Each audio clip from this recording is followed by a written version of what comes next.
स्वागत है आप सभी को फिर से मेरे एक नए वीडियो में। और आज हम लोग देखने वाले हैं 12th हिंदी के मोस्ट पीबीआई 500 ऑब्जेक्टिव क्वेश्चन को। एक दो नहीं बल्कि हम लोग 500 ऑब्जेक्टिव को देखने वाले हैं और यही से जितने भी आपके प्रश्न आएंगे बुक से सभी प्रश्न यही से होंगे। तो चलिए देखते हैं और समझते चलते हैं। तो देखिए यहाँ पर हम चलते हैं अपने फर्स्ट नंबर क्वेश्चन पर। देखिए हमारा फर्स्ट नंबर क्वेश्चन है कि बातचीत साहित्य की कौन सी विधा है। बातचीत साहित्य की जो है बातचीत आखिर है क्या, उसका विधा क्या है, तो वह एक ललित निबंध है बच्चों। क्या है, तो वह एक प्रकार का ललित निबंध है। और बातचीत को लिखने वाले कौन है, तो वह है बालकृष्ण भट्ट जी। चलिए अगला नंबर क्वेश्चन देखते हैं। अगला नंबर क्वेश्चन हमारा क्या है, देखिए यहाँ पर कि बालकृष्ण भट्ट किस काल के रचनाकार। तो बालकृष्ण भट्ट जी जो है वह आधुनिक काल के रचनाकार है। और अगर आपसे युग पूछे तो आप बता दीजिएगा कि भारतेंदु युग के है। और इन्होंने 1000 से भी ज़्यादा निबंध को लिखा है। 1000 से भी ज़्यादा निबंध को लिखा है। ये सभी चीज़ों को आपको याद रखना है। चलिए देखते हैं अगला नंबर हमारा क्वेश्चन क्या है। देखिए अगला नंबर क्वेश्चन कि बातचीत शीर्षक निबंध के निबंधकार कौन है। तो बातचीत शीर्षक निबंध के निबंधकार है हमारे बालकृष्ण भट्ट जी। कौन है, तो बालकृष्ण भट्ट जी है।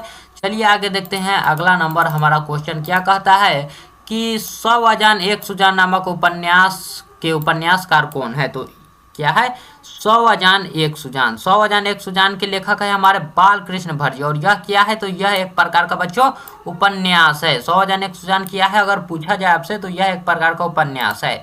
चलिए देखते हैं अगला नंबर क्वेश्चन कि बालकृष्ण भट्ट का जन्म कब हुआ था। तो बालकृष्ण भट्ट जी का जो है जन्म कब हुआ था, यही हमसे पूछा जा रहा है। बालकृष्ण भट्ट जी का जन्म, तो यहाँ पर हमारा आंसर क्या हो जाएगा, 1844 ईस्वी। कब, तो 1844 ईस्वी, जो कि ऑप्शन नंबर सी में है। चलिए अगला नंबर क्वेश्चन देखते हैं। हमारा अगला नंबर क्वेश्चन क्या है कि बालकृष्ण भट्ट के पिता का क्या नाम था। तो बालकृष्ण भट्ट के पिताजी का नाम था बेनी प्रसाद भट्ट। क्या था, तो बेनी प्रसाद भट्ट था।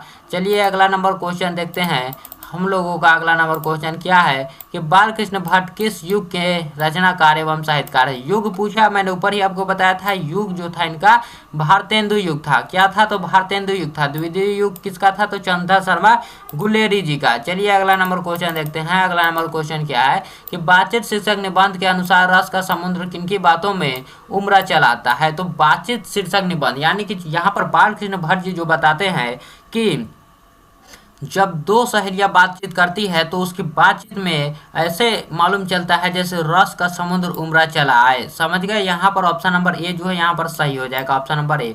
और वो बताते हैं कि जब दो बूढ़ी लोग बात करते हैं तो वो क्या बात करती है, तो अपने घर के बारे में बात करती है। याद रखिएगा, अपने पुतोह के बारे में। चलिए अगला नंबर क्वेश्चन क्या है कि लेखक बालकृष्ण भट्ट के मन में अध्ययन की रुचि एवं लालसा किसने जगाई है। तो अध्ययन की जो लालसा जगाने वाली थी तो उनकी माता जी थी। माता जी का नाम क्या था, तो पार्वती देवी। याद रखिए, उनकी माता जी ने ही बालकृष्ण भट्ट के अंदर अध्ययन की रुचि जगाई थी, जिनका नाम था पार्वती देवी। चलिए अगला नंबर क्वेश्चन देखते हैं। अगला नंबर क्वेश्चन हमारा क्या है, देखिए कि नौजवानों की निंदा किनकी बातचीत का मुख्य कारण है। तो नौजवानों की निंदा, नौजवानों की जो निंदा है वह किनकी बातचीत यहाँ पर पूछा जा रहा है, किनके मुख्य प्रकरण है। यहाँ पर हमारा क्या आंसर हो जाएगा, मुख्य प्रकरण है। तो यह हमारा आंसर, देखिए यह हमारा आंसर इसमें से क्या होगा, नवयुवकों का या फिर महिलाओं का या फिर बुजुर्गों का या फिर दो बुढ़ियों का।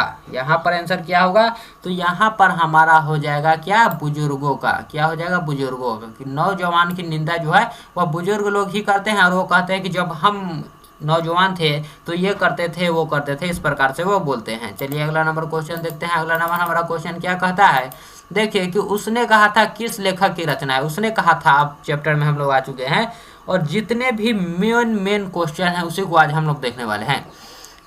मेन क्वेश्चन को और पूरे क्वेश्चन आपके जितने भी बुक में हैं सभी चैप्टर प्रतिपूर्ति सभी चीज़ों को मिलाकर। यहाँ पर देखिए उसने कहा था कि लेखक है हमारे चंद्र शर्मा गुलेरी जी। कौन है, तो चंद्रधर शर्मा गुलेरी जी है, उसने कहा था कि लेखक। चलिए अगला नंबर क्वेश्चन देखते हैं। अगला नंबर क्वेश्चन हमारा क्या है, तो देखिए अगला नंबर हमारा क्वेश्चन है कि उसने कहा था कहानी है। तो उसने कहा था कहानी क्या है, क्या युद्ध विरोधी कहानी है या फिर दिव्य प्रेम की कहानी है या फिर प्रेम पर बलिदान। तो यहाँ पर युद्ध विरोधी नहीं होगा, यहाँ पर युद्ध की कहानी हो जाएगा यहाँ पर, और दिव्य प्रेम की कहानी और प्रेम पर बलिदान, यानी कि यहाँ पर ऑप्शन नंबर डी इनमें से सभी हो जाएगा। क्या हो जाएगा, ऑप्शन नंबर जो डी है यानी कि इनमें से सभी, यही हमारा आंसर हो जाएगा। चलिए अगला नंबर क्वेश्चन देखते हैं। अगला नंबर हमारा क्वेश्चन क्या है कि निम्न में से कौन सी रचना गुलेरी जी की नहीं है। तो इसमें से कौन सी रचना है जो गुलेरी जी का नहीं है। तो उनकी रचना कौन कौन है, पहले ये देखिए। उन्होंने 3 कहानियां लिखा था। तीनों कहानियों का नाम क्या था, तो सुखमय जीवन, बुद्धू का कांटा और उसने कहा था। उसने कहा था जो था वह 1915 की रचना है, ये भी आप लोग याद रखें 1915 की। लेकिन जो हारे का हरिनाम है यह उनकी रचना नहीं है, गुलेरी जी की रचना यह नहीं है। चलिए अगला नंबर क्वेश्चन देखते हैं। अगला नंबर क्वेश्चन क्या है हमारा, कि तेरी कुरमाई हो गई किस कहानी से संबंधित है। तो तेरी कुरमाई हो गई किस कहानी से संबंधित है, तो वह है हमारे उसने कहा था से। उसने कहा था से जिसमें तेरी कुरमाई हो गई कौन बोलता है, तो वह बोलते हैं लाना सिंह जी। जब वह अपने मामा के घर अमृतसर में रहते हैं तब उसको एक लड़की से मुलाकात होती है जिसका उम्र था 8 वर्ष। वो भी अपने मामा घर आई हुई थी और उसी वक्त जो लाना सिंह होता है 12 वर्ष का, उसे तांगे के नीचे आने से बचाता है और वहीं पर ये सभी चीज़ों को पूछता है कि तेरी कुरमाई हो गई, जिसमें लड़की जो है उस वक्त धत कहकर भाग जाती है। फिर बाद में यही प्रकरण चलता रहता है। चलिए अगला नंबर क्वेश्चन देखते हैं कि चंद्रधर शर्मा गुलेरी किसके अभिभावक बनकर मेयो कॉलेज अजमेर में आए थे। तो वो आए थे खेतरी के नाबालिग राजा जयसिंह के। किसके, तो खेतरी के नाबालिग राजा जयसिंह के अभिभावक बनकर। चलिए अगला नंबर क्वेश्चन देखेंगे। अगला नंबर हमारा क्वेश्चन क्या है कि उसने कहा था शीर्षक कहानी में यह किसने कहा कि उद्यमी उठ सिगरे में कोले डाल। तो यह कहने वाले कौन थे, सूबेदार हजारा सिंह। याद रखिएगा किसने कहा था कि उद्यमी उठ सिगरे में कोले डाल, तो यह कहने वाले कौन थे, तो यह थे सूबेदार हजारा सिंह जी, सूबेदार हजारा सिंह जी। चलिए अगला नंबर क्वेश्चन देखते हैं कि अगला नंबर जो क्वेश्चन हमारा है कौन सा है। तो अगला नंबर क्वेश्चन देखिए, अगले नंबर क्वेश्चन पर बढ़ते हैं। वह हमारा क्या है, देखिए कि हिंदी कहानी के विकास में मील का पत्थर कहानी मानी जाती है। कौन सी कहानी जो है वह हिंदी के विकास में मील का पत्थर माना जाता है, तो वह है उसने कहा था। कौन सा कहानी है, तो उसने कहा था ही है जो मील का पत्थर माना जाता है, जिसे इंग्लिश में हम लोग माइलस्टोन भी कहते हैं। चलिए अगला नंबर क्वेश्चन देखते हैं क्या है कि उसने कहा था कहानी के आधार पर किस फिल्मकार ने फिल्म बनाई थी। तो उसने कहा था पर कौन फिल्म बनाया था, यही हमसे पूछा जा रहा है। तो उसने कहा था पर कहानी पर फिल्मकार जो थे बनाने वाले डायरेक्टर, यानी कि उसका नाम क्या था, तो वह था देखिए यहाँ पर क्या, तो बिमल राय था। क्या था, तो बिमल राय उनका नाम था। चलिए अगला नंबर क्वेश्चन देखते हैं। अगला नंबर क्वेश्चन हमारा क्या है, देखिए अगला नंबर क्वेश्चन पर बढ़ते हैं कि उसने कहा था कहानी में पोलहूराम जो है वह कौन था। पोलहूराम जो है यहाँ पर कौन था, यही हमसे पूछा जा रहा है। उसने कहा था हमें पोलहूराम जो है कौन था। तो आपको कमेंट में सभी चीज़ों को बताते चलना है। आपको जो है वो कमेंट में सभी चीज़ों को बताते चलना है। यहाँ पर क्या आंसर हो जाएगा, यहाँ पर हो जाएगा डाक बाबू। यहाँ पर क्या आंसर हो जाएगा, डाक बाबू यहाँ पर हमारा आंसर हो जाएगा। चलिए अगला नंबर क्वेश्चन पर बढ़ते हैं कि उसने कहा था शीर्षक पाठ में किसने मुल्ला जी की दाढ़ी मुड़ा दी। किसने जो है वह मुल्ला जी की दाढ़ी को मुड़वा दिया था, यही हमसे पूछा जा रहा है, जिसका आंसर हमारा क्या हो जाएगा। यहाँ पर देखिए, यहाँ पर हमारा आंसर क्या हो जाएगा, लाना सिंह जी ने। किसने, तो लाना सिंह ने ही मुल्ला की जो थी दाढ़ी मुड़वा दी थी। मुल्ला क्या कह रहा था कि हमारे जो वैज्ञानिक है वह विमान बनाना स्टार्ट कर दिए हैं। चलिए यही है और देखते हैं अगला नंबर हमारा क्वेश्चन क्या है। यह देखिए अगला नंबर क्वेश्चन पर बढ़ते हैं कि चौखट के भीतर आने के लिए क्या करके आना पड़ता था बुजुर्गों को। तो यह बेसिकली जो क्वेश्चन है यह हमारा है गांव के घर चैप्टर से, लेकिन यहाँ पर आ गया है तो कोई बात नहीं, इससे भी हम लोग देख लेते हैं। तो चौखट के भीतर जब बुजुर्ग लोग आते थे पहले के, तो वह आवाज देकर आते थे, खास कर देकर आते थे, टोक कर या फिर ढोंग करके। किस प्रकार से वह अपने घर में आते थे, यही हमसे पूछा जा रहा है। तो जब पहले के लोग थे तो वह अक्सर जब घर में आते थे तो खास कर आते थे, ताकि जो है लोगों को मालूम चल जाए कि हाँ हम आ रहे हैं और अपने जो है वह ठीक से हो जाए, इस प्रकार से। चलिए यहाँ पर खास कर हो जाएगा, या फिर यहाँ पर खटकार कर होता, पैरों को खटकार कर, तो वो भी हमारा आंसर सही होता है। चलिए अगला नंबर क्वेश्चन देखेंगे कि अगला नंबर क्वेश्चन हमारा क्या है, वजीरा सिंह किस कहानी का पात्र है। तो वजीरा सिंह जो है वह उसने कहा था कहानी के पात्र है। उसने कहा था कहानी के पात्र है। चलिए अगला नंबर क्वेश्चन देखते हैं। अगला नंबर क्वेश्चन क्या है कि निमोनिया से मरने वाले को मुरब्बे नहीं मिला करते, यह किस कहानी में जो है यह पंक्ति आई है? तो यह है उसने कहा था कहानी में। किसमें? तो उसने कहा था कहानी में यह बात आया है। चलिए आगे देखते हैं अगला नंबर क्वेश्चन कि देखते नहीं यह रेशम से कटा हुआ सालू, यह पंक्ति किस शीर्षक कहानी की है? तो यह भी हमारा है उसने कहा था कहानी से ही है। कहाँ से है? तो उसने कहा था कहानी से है। चलिए आगे बढ़ते हैं और देखते चलते हैं क्या है हमारा क्वेश्चन कि चंद्रधर शर्मा गुलेरी रचित पाठ का शीर्षक है। तो चंद्रधर शर्मा गुलेरी द्वारा रचित पाठ का शीर्षक जो है कौन है? तो वह है उसने कहा था। कौन सा इसमें पाठ है चंद्रधर शर्मा गुलेरी द्वारा रचित? वह है उसने कहा था। और यहाँ पर जो रोज है, यहाँ पर देखिए रोज को लिखने वाले हैं सचिदानंद हीरानंद वात्स्यन अज्ञाय जी। सिपाही की माँ को लिखने वाले हैं मोहन राकेश। और शिक्षा चैप्टर को लिखने वाले हैं हमारे जिद्दू कृष्णमूर्ति जी। सभी चीजों को देखते चलिए अगला नंबर क्वेश्चन देखते हैं। हमारा अगला नंबर क्वेश्चन क्या है कि पंडित चंद्रधर शर्मा गुलेरी की कहानी है। तो इसमें से कौन है पंडित चंद्रधर शर्मा गुलेरी जी की कहानी? तो वह है उसने कहा था। उसने कहा था ही है चंद्रधर शर्मा गुलेरी जी की कहानी। चलिए आगे बढ़ते हैं कि उसने कहा था कि कहानीकार कौन है? तो उसने कहा था कि कहानीकार है हमारे चंद्रधर शर्मा गुलेरी जी। एक ही प्रश्न को कई प्रकार से पूछा गया है। आप लोग एक बार देख लीजिए ताकि आपको समझ में आए और एग्जाम में किसी भी प्रकार से आपको दे तो आप आराम से लगा सकते हैं। सभी क्वेश्चन आपके प्रीवियस ईयर का ही क्वेश्चन है, पूछा गया है। देखिए उसने कहा था किस वर्ष की रचना है? तो उसने कहा जो है उसने कहा था वह 1915 की रचना है। कब का? तो 1915 की रचना है। चलिए अगला नंबर क्वेश्चन देखते हैं कि उसने कहा था किस प्रकार की कहानी है? तो उसने कहा था जो है वह चरित्र प्रधान, कर्म प्रधान या फिर धर्म प्रधान या फिर वात्सल्य प्रधान। तो वह हमारा हो जाएगा कर्म प्रधान कहानी है। क्या हो जाएगा? कर्म प्रधान कहानी है, याद रखिएगा। और देखिए अगला नंबर क्वेश्चन पर चलते हैं। अगला नंबर हमारा क्वेश्चन क्या है? तो देखिए यहाँ पर हमारा क्वेश्चन क्या है कि उसने कहा था कहानी का नायक है। तो उसने कहा था कहानी का नायक कौन है? तो वह है लहना सिंह जी। कौन है? लहना सिंह जी जो है, जो कि 77वें सिख राइफल के जमादार थे। ये भी याद रखिएगा, 77वें सिख राइफल के जमादार थे। चलिए अगला नंबर क्वेश्चन देखते हैं क्या है कि उसने कहा था कहानी में किस शहर का चित्रण है? तो उसमें है अमृतसर का, अमृतसर पंजाब का वहां पर चित्रण है। चलिए अगला नंबर क्वेश्चन देखते हैं। अगला नंबर हमारा क्वेश्चन क्या है? तो देखिए बुद्धू का कांटा रचना है। तो बुद्धू का कांटा जो है वह किसकी रचना है? तो बुद्धू का कांटा जो है वह है चंद्रधर शर्मा गुलेरी जी की रचना है। किसका है? चंद्रधर शर्मा गुलेरी जी की यह रचना है। चलिए आगे देखते हैं अगला नंबर हमारा क्वेश्चन जो है वह क्या है। तो अगले नंबर क्वेश्चन पर बढ़ते हैं हम लोग कि चंद्रधर शर्मा गुलेरी किस सदी के प्रमुख लेखक है? तो चंद्रधर शर्मा गुलेरी जी जो है वह किस सदी के प्रमुख लेखक है, यही हमसे पूछा जा रहा है। तो यहाँ पर हमारा आंसर क्या हो जाएगा? यह देखिए यहाँ पर हमारा आंसर क्या होगा? यह आपको सभी क्वेश्चनों का आंसर आपको कमेंट में देते चलना है। तो इनका जो सदी था वह था 19वीं सदी। यह आपको इनके जन्म और मरण से ही आपको मालूम चल जाएगा कि कौन सा सदी था। तो 19वीं सदी। चलिए अगला नंबर क्वेश्चन देखते हैं। अगला नंबर हमारा क्वेश्चन क्या है? इनका जो जन्म हुआ था याद रखेगा 1883 में। कब हुआ था? तो 1883 में। और मृत्यु हुआ था 1922 को। ये भी आप लोग याद रखिएगा। चलिए अगला नंबर क्वेश्चन देखते हैं। अगला नंबर हमारा क्वेश्चन क्या है? देखिए अगला नंबर क्वेश्चन कि गुलेरी जी ने कुल कितनी कहानियां लिखी है? तो गुलेरी जी ने कुल 3 कहानियां लिखी है। कौन कौन? सुखमय जीवन उसने कहा था और बुद्धू का कांटा। सुखमय जीवन उसने कहा था और बुद्धू का कांटा को लिखने वाले हैं। चलिए अगला नंबर क्वेश्चन देखते हैं। अगले नंबर क्वेश्चन पर बढ़ते हैं कि अगला नंबर जो क्वेश्चन है हमारा क्या है। देखिए जयप्रकाश नारायण की रचना। अब हम लोग जयप्रकाश नारायण की ओर चले आए हैं। तो इससे भी हम लोग इस चैप्टर को भी बहुत अच्छी तरह से देखेंगे और सभी चैप्टरों को समझते चलेंगे। तो यहाँ पर देखिए जयप्रकाश नारायण जी की जो रचना है उसका नाम है संपूर्ण क्रांति। क्या है? संपूर्ण क्रांति है। चलिए आगे देखते हैं। संपूर्ण क्रांति एक क्या है? तो भाषण है बच्चों, याद रखिएगा। संपूर्ण क्रांति एक क्या है?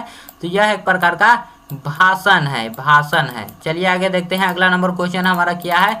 देखिए अगला नंबर हमारा क्वेश्चन कि संपूर्ण क्रांति के रचनाकार कौन है? संपूर्ण क्रांति की रचना कौन है? तो वह है जयप्रकाश नारायण जी। कौन? जयप्रकाश नारायण जी, जिन्होंने 5 जून 1974 को छात्र आंदोलन कराया था। 5 जून 1974 को उन्होंने छात्र आंदोलन कराया था। चलिए अगला नंबर क्वेश्चन देखते हैं। अगला नंबर हमारा क्वेश्चन क्या है कि संपूर्ण क्रांति का नारा किसने दिया था? तो संपूर्ण क्रांति के नारा देने वाले थे हमारे जयप्रकाश नारायण जी। जयप्रकाश नारायण जी। और कब दिया था? तो मैंने ऊपर ही आपको बताया है कि कब? 5 जून 1974 को। 5 जून 1974 को उन्होंने यह नारा दिया था। चलिए अगला नंबर क्वेश्चन देखते हैं। अगला नंबर हमारा क्वेश्चन क्या है। तो चलिए देखते हैं कि जयप्रकाश नारायण का जन्म स्थान है। तो जयप्रकाश नारायण जी का जन्म स्थान कहाँ है, तो वह है सिताब दियारा, जो कि सारण बिहार में स्थित है। सिताब दियारा बलिया में यह स्थित है। चलिए अगला नंबर क्वेश्चन देखते हैं। अगला नंबर हमारा जो क्वेश्चन है वह कहाँ क्या है। तो देखिए जयप्रकाश नारायण के बचपन का नाम क्या था। तो जयप्रकाश नारायण के बचपन का नाम था बाउल, और बाद में उन्हें लोकनायक के भी नाम से जाना जाने लगा। याद रखिए, लोकनायक के नाम से। चलिए अगला नंबर क्वेश्चन देखते हैं। अगला नंबर जो क्वेश्चन है हमारा, अगला नंबर क्वेश्चन हमारा क्या है। तो देखिए अगला नंबर क्वेश्चन कि रिकंस्ट्रक्शन ऑफ इंडियन पॉलिटी नामक पुस्तक किसने लिखी है। तो रिकंस्ट्रक्शन ऑफ इंडियन पॉलिटी नामक पुस्तक को लिखने वाले हैं हमारे जयप्रकाश नारायण जी, हमारे लोकनायक जयप्रकाश नारायण जी। और देखिए कि जयप्रकाश नारायण के छात्र आंदोलन का नेतृत्व कब हुआ था। तो वह हुआ था 1974 को, सन 1974 में हुआ था। चलिए आगे देखते हैं। अगला नंबर हमारा क्वेश्चन क्या है कि जयप्रकाश नारायण को मैग्सेसे सम्मान से कब सम्मानित किया गया। तो जयप्रकाश नारायण को मैग्सेसे सम्मान 1965 में दिया गया था। कब, तो 1965 में दिया गया था। याद रखिएगा, और सभी क्वेश्चनों का आंसर आपको देते चलना है। क्या करना है, तो सभी क्वेश्चनों का आंसर जो है आपको देते चलना है। चलिए अगला नंबर क्वेश्चन देखते हैं। अगला नंबर क्वेश्चन जो है हमारा क्या है। देखिए अगला नंबर क्वेश्चन कि शिक्षा प्राप्ति के लिए अमेरिका कौन गए थे। तो शिक्षा प्राप्ति के लिए अमेरिका गए थे हमारे जयप्रकाश नारायण जी। और किसका भाषण सुनकर, तो स्वामी सत्यदेव के भाषण सुनकर, उसी से प्रेरित होकर वह गए थे। चलिए आगे देखते हैं। और उन्हें वहां पर अमेरिका में उन्हें अमेरिका के दलाल को भी दलाल कहा गया है, जयप्रकाश नारायण जी को। बिहार में हिंदी की वर्तमान स्थिति विषय पर लेख के लिए किसने सर्वोच्च पुरस्कार प्राप्त किया है। तो उसे प्राप्त करने वाले हैं हमारे जयप्रकाश नारायण जी, लोकनायक जयप्रकाश नारायण जी, जिन्हें प्यार से बाउल भी बच्चे में कहा जाता था। और देखिए ब्रेन ऑफ बॉम्बे किसे कहा गया है। संपूर्ण क्रांति शीर्षक पाठ के आधार पर उत्तर दे। तो ब्रेन ऑफ बॉम्बे जो है संपूर्ण क्रांति पाठ में उमा शंकर दीक्षित जी को कहा गया है। किसे कहा गया है, उमा शंकर दीक्षित जी को, जो कि ऑप्शन नंबर बी में हमारे हैं। और देखिए यहाँ पर अगला नंबर क्वेश्चन की क्या है।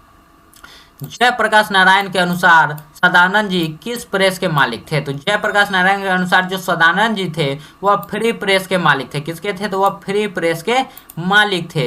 याद रखिए। और चलिए अगले नंबर क्वेश्चन पर कि लोकनायक के रूप में कौन प्रसिद्ध हुए। तो लोकनायक के रूप में जो है वह जयप्रकाश नारायण जी प्रसिद्ध हुए हैं। लोकनायक के रूप में कौन, जयप्रकाश नारायण जी प्रसिद्ध हुए हैं। जयप्रकाश नारायण रचित पाठ का नाम क्या है। तो वह है हमारे संपूर्ण क्रांति। क्या है, संपूर्ण क्रांति, जो कि पटना के गांधी मैदान में दिया गया था। याद रखिए कहाँ, तो पटना के गांधी मैदान में। और देखते हैं अगले नंबर क्वेश्चन पर बढ़ते हैं। अगला नंबर क्वेश्चन क्या है। जयप्रकाश नारायण मार्क्सवादी कब बने। तो मार्क्सवादी वह कब बने, जब लेनिन की मृत्यु हुई, यानी कि 1924 ईस्वी में। कब, तो 1924 ईस्वी में। चलिए आगे देखते हैं। अगला नंबर क्वेश्चन क्या है। जयप्रकाश नारायण का पुकार का नाम क्या था। तो पुकार का नाम था बाउल। क्या था, पुकार का नाम यहाँ पर हमारा बाउल हो जाएगा। चलिए आगे देखते हैं। अगला नंबर हमारा क्वेश्चन क्या है। जयप्रकाश नारायण की पत्नी का नाम यहाँ पर पूछा जा रहा है, जो कि था प्रभावती देवी। क्या था, प्रभावती देवी था। और देखिए कि अर्धनारीश्वर, अब हम लोग अर्धनारीश्वर चैप्टर में आ चुके हैं। अब देखिए अर्धनारीश्वर शीर्षक पाठ के लेखक कौन है। तो वह है हमारे कौन, रामधारी सिंह दिनकर जी। अर्धनारीश्वर पाठ के लेखक कौन है, रामधारी सिंह दिनकर जी, जो कि हमारे राष्ट्र कवि है। चलिए आगे देखते हैं कि रामधारी सिंह दिनकर की रचना है। तो रामधारी सिंह दिनकर जी की रचना है क्या है, अर्धनारीश्वर, जो कि शिव और पार्वती का कल्पित रूप को उसमें दर्शाया गया है। याद रखिए किसका, तो शिव और पार्वती के नर और नारी के बीच की विभिन्नता के बारे में बताया गया है। अर्धनारीश्वर किसकी रचना है। तो अर्धनारीश्वर जो है वह हमारे राष्ट्र कवि रामधारी सिंह दिनकर जी की है, जो हमारे बिहार के शान है। चलिए आगे देखते हैं। अगला नंबर हमारा क्वेश्चन क्या है। दिनकर को निम्न में से कौन सा पुरस्कार दिया गया था। तो इसमें से उन्हें पद्म भूषण दिया गया था। पद्म भूषण या पद्मश्री, पद्म विभूषण या फिर पद्म, ये नहीं दिया गया था, बल्कि पद्म भूषण दिया गया था। और याद रखिएगा इन्हें ज्ञानपीठ पुरस्कार और साहित्य अकादमी पुरस्कार भी मिला है। और ज्ञानपीठ पुरस्कार मिला है किस रचना पर, तो वह मिला है उन्हें किस पर मिला है, ज्ञानपीठ जो पुरस्कार है वह उर्वशी पर मिला है। और साहित्य अकादमी पुरस्कार जो है वह संस्कृति के 4 अध्याय रचना के लिए उन्हें मिला था। चलिए आगे देखते हैं। अगला नंबर हमारा क्वेश्चन क्या है कि शंकर और पार्वती का कल्पित रूप है। तो वह है अर्धनारीश्वर। शंकर और पार्वती का कल्पित रूप को हम लोग क्या कहते हैं, अर्धनारीश्वर। और देखिए यहाँ पर कि दिल का दौरा पड़ने पर दिनकर जी को किस अस्पताल में पहुंचाया गया, तो वह अस्पताल का नाम था विलिंगडन नर्सिंग होम, जो कि 2 मिनट में ही वहां पर पहुंचाया गया था रामधारी सिंह दिनकर जी को। और वहां पर जयप्रकाश नारायण भी मौजूद थे, जयप्रकाश नारायण जी भी मौजूद थे। और देखिए यहाँ पर कि नील कुसुम किसकी रचना है, तो नील कुसुम जो है यहाँ पर किसकी रचना है, यही हमसे पूछा जा रहा है। तो यहाँ पर हमारा इसका आंसर क्या हो जाएगा, तो वह हो जाएगा हमारा रामधारी सिंह दिनकर जी का यह जो है यह एक काव्य संग्रह है। नील कुसुम जो है वह रामधारी सिंह दिनकर जी की काव्य संग्रह है। चलिए आगे देखते हैं अगला नंबर क्वेश्चन कि रामधारी सिंह दिनकर की पहली कविता कब प्रकाशित हुई, तो पहली कविता जो है वह 1925 में प्रकाशित हुई थी। याद रखिए कब, तो 1925 में। उस कविता का नाम था क्या, छात्र सहोदर। क्या था, छात्र सहोदर उस कविता का नाम था। चलिए आगे देखते हैं अगला नंबर क्वेश्चन क्या है। हम लोग अगले नंबर क्वेश्चन में बढ़ते हैं कि रामधारी सिंह दिनकर का जन्म किस वर्ष हुआ था, तो रामधारी सिंह दिनकर जी का जो जन्म है वह 1908 ईस्वी में हुआ था। कब, तो 1908 ईस्वी में हुआ था। यहाँ पर ऑप्शन नंबर बी यहाँ पर सही हो जाएगा।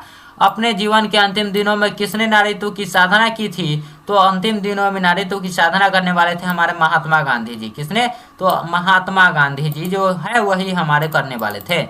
और देखिए अगला नंबर क्वेश्चन कि अर्धनारीश्वर शीर्षक निबंध में शंकर और पार्वती क्या किस रूप जो है किस प्रकार का रूप वर्णित है, तो वह कल्पित रूप वर्णित है। काल्पनिक जो होता है काल्पनिक रूप, कल्पित रूप वर्णित है। और चलिए आगे देखते हैं अगला नंबर क्वेश्चन हमारा क्या है।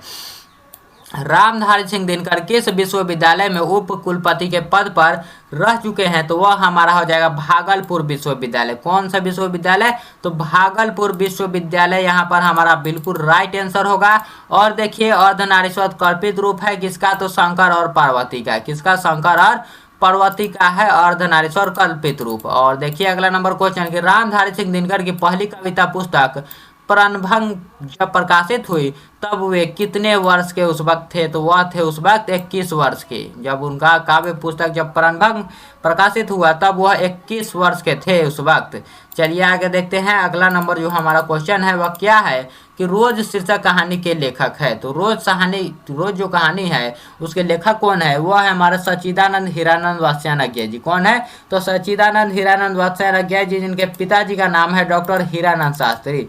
चलिए आगे देखते हैं कि रोज कहानी की नायिका कौन है, तो रोज कहानी की नायिका वही मालती है जिसका जो जीवन है बहुत ही अत्यंत नीरस और यंत्रवत हो गया था, जो कि बचपन में तो बहुत ही चंचल थी लेकिन बाद में उसका जीवन जो है शादी के बाद यंत्रवत हो गया था। चलिए आगे देखते हैं अगला नंबर हमारा क्वेश्चन क्या है। यह देखिए रोज कहानी के कहानीकार कौन है, तो रोज कहानी के कहानीकार है हमारे सच्चिदानंद हीरानंद वात्स्यायन जी जिन्हें शॉर्ट में केवल अज्ञेय भी लिखा आपको मिल सकता है।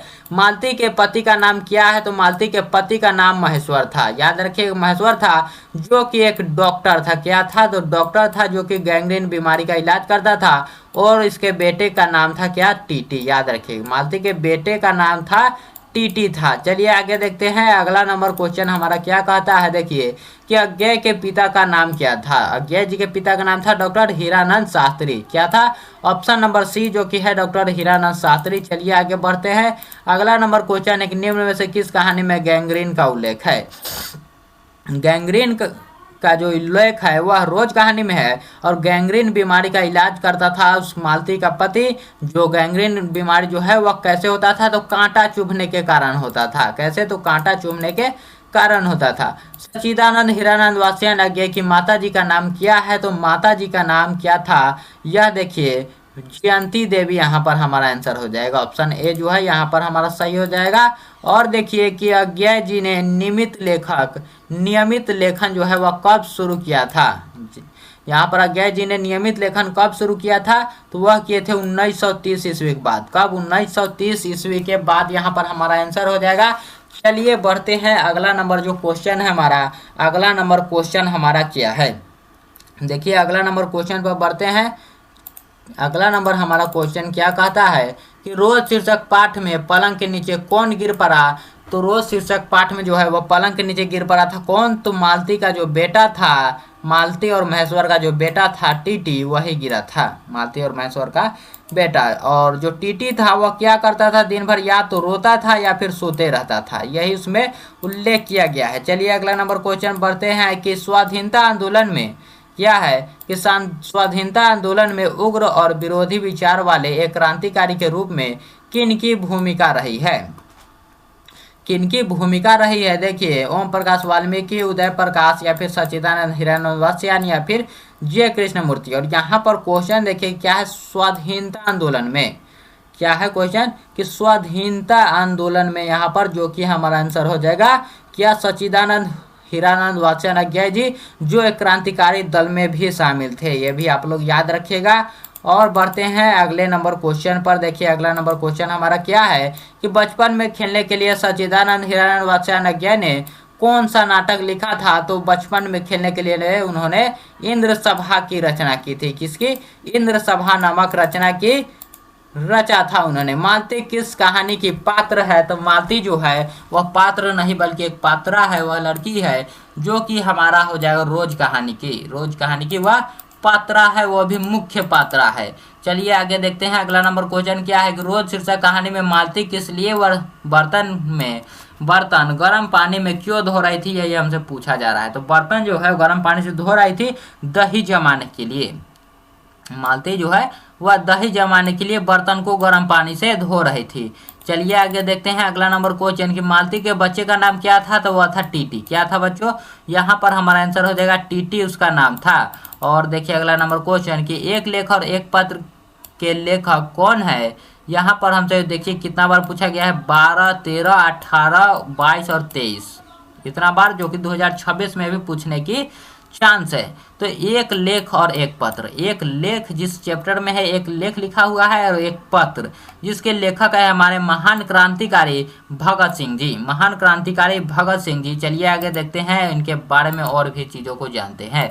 तो देखिए यहाँ पर अगला नंबर क्वेश्चन कि एक लेख और एक पत्र में भगत सिंह ने किसको पत्र लिखा है। तो एक लेख और एक पत्र में भगत सिंह ने अपने दोस्त सुखदेव को पत्र लिखा है, जिसमें उन्होंने आत्महत्या के विरोध के बारे में बताया है कि हम आत्महत्या नहीं करेंगे बल्कि एक क्रांतिकारी के भांति उस मृत्यु को स्वीकार करेंगे जिसमें हमें थोड़ा जरा सा भी खेद ना हो। देखिए यहाँ पर कि भगत सिंह के पिता का क्या नाम था। तो भगत सिंह जी के पिताजी का नाम था सरदार किशन सिंह, जो वे भी एक महान क्रांतिकारी थे और उन्होंने कई बार जेल में गए थे अपने क्रांति के कारण, अपने देश प्रेम के कारण। तो चलिए आगे देखते हैं अगला नंबर हमारा क्वेश्चन क्या है। अगले नंबर क्वेश्चन पर चलते हैं, हमारा क्या है देखिए 84 नंबर क्वेश्चन देखिए क्या है कि भगत सिंह का जन्म कब हुआ था। तो भगत सिंह का जो जन्म है वह 23 मार्च, यहाँ पर देखिए भगत सिंह का जन्म यहाँ पर क्या पूछा जा रहा है कि भगत सिंह का जन्म यहाँ पर पूछा जा रहा है, मृत्यु नहीं पूछा जा रहा है, इसलिए हमारा हो जाएगा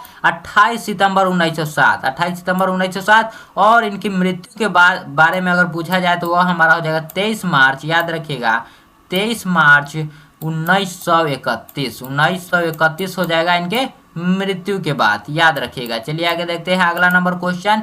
अगर मृत्यु नहीं, इन्हें शहादत कहा जा सकता है, याद रखिएगा, क्योंकि यह क्रांतिकारी थे और अपने देश के लिए मरे थे। जब देश के भाग्य का निर्णय हो रहा हो तो व्यक्तियों के भाग्य को पूर्णतः भुला देना चाहिए। यह उक्ति जो है वह किस शीर्षक पाठ से आया है। तो यह जो है यह एक लेख और एक पत्र से आया है और इसे बोलने वाले थे हमारे क्रांतिकारी भगत सिंह जी। किसने कहा था। तो महान क्रांतिकारी भगत सिंह जी ने कहा था। भगत सिंह की रचना निम्न में से कौन है। तो भगत सिंह जी की जो रचना है वह है एक लेख और एक पत्र, एक लेख और एक पत्र, जो कि एक ऐतिहासिक पत्र है। चलिए आगे देखते हैं क्या है कि विपत्तियां व्यक्ति को पूर्ण बनाने वाली होती है, यह कथन किसका है। तो यह कथन कहने वाले हमारे भगत सिंह जी जो है वह कहते हैं कि विपत्तियां तो हमें पूर्ण बनाने के लिए ही आती है, इससे क्यों डरते हो सुखदेव, और हम लोग आत्महत्या नहीं करेंगे बल्कि देश के सेवा के बदले, देश के प्रेम के बदले हम लोग उस फांसी को स्वीकार करेंगे जिससे इस देश में महान क्रांति होगा। भगत सिंह के अनुसार प्रिंस क्रोपटकिन किस विषय के विद्वान थे। प्रिंस क्रोपटकिन जो है वह किस विषय के विद्वान थे, यही हमसे पूछा जा रहा है कि वह जो है वह किस विषय के विद्वान थे। तो वह थे अर्थशास्त्र के। किसके? अर्थशास्त्र। यहाँ पर हमारा हो जाएगा इकोनॉमिक्स के। यहाँ पर देखिए कि भगत सिंह को फांसी किस वर्ष दी गई थी, तो 23 मार्च 1931 ईस्वी को। कब? तो 23 मार्च 1931 ईस्वी को। देखिए भगत सिंह अपनी जेब में किसकी चित्र रखते थे, तो भगत सिंह अपने जेब में हमेशा ही किसके चित्र रखते थे, यहाँ पर पूछा जा रहा है। तो वह हो जाएगा सरदार, जो सरदार सिंह सराभा थे उन्हीं का। किसका? तो सरदार सिंह सराभा का वह हमेशा ही अपने पॉकेट में, अपनी जेब में वह चित्र रखते थे। चलिए अगले नंबर क्वेश्चन पर बढ़ते हैं कि अगला नंबर जो हमारा क्वेश्चन है वह क्या है। अगले नंबर क्वेश्चन पे बढ़ते हैं कि अगला नंबर क्वेश्चन जो है वो क्या है। और ये आप लोग बताइए कि यह आपको जो वीडियो है यह आपको कैसा लग रहा है। यह जो वीडियो है आपको वह आपको कैसा लग रहा है, यहाँ पर देखिए।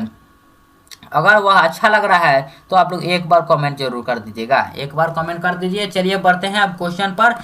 क्वेश्चन देखिए हमारा क्या है यहाँ पर कि एक लेख और एक पत्र शीर्षक पाठ साहित्य की क्या कौन सी विधा है, तो वह एक ऐतिहासिक पत्र है। मैंने ऊपर ही आपको बताया था कि यह एक ऐतिहासिक पत्र है।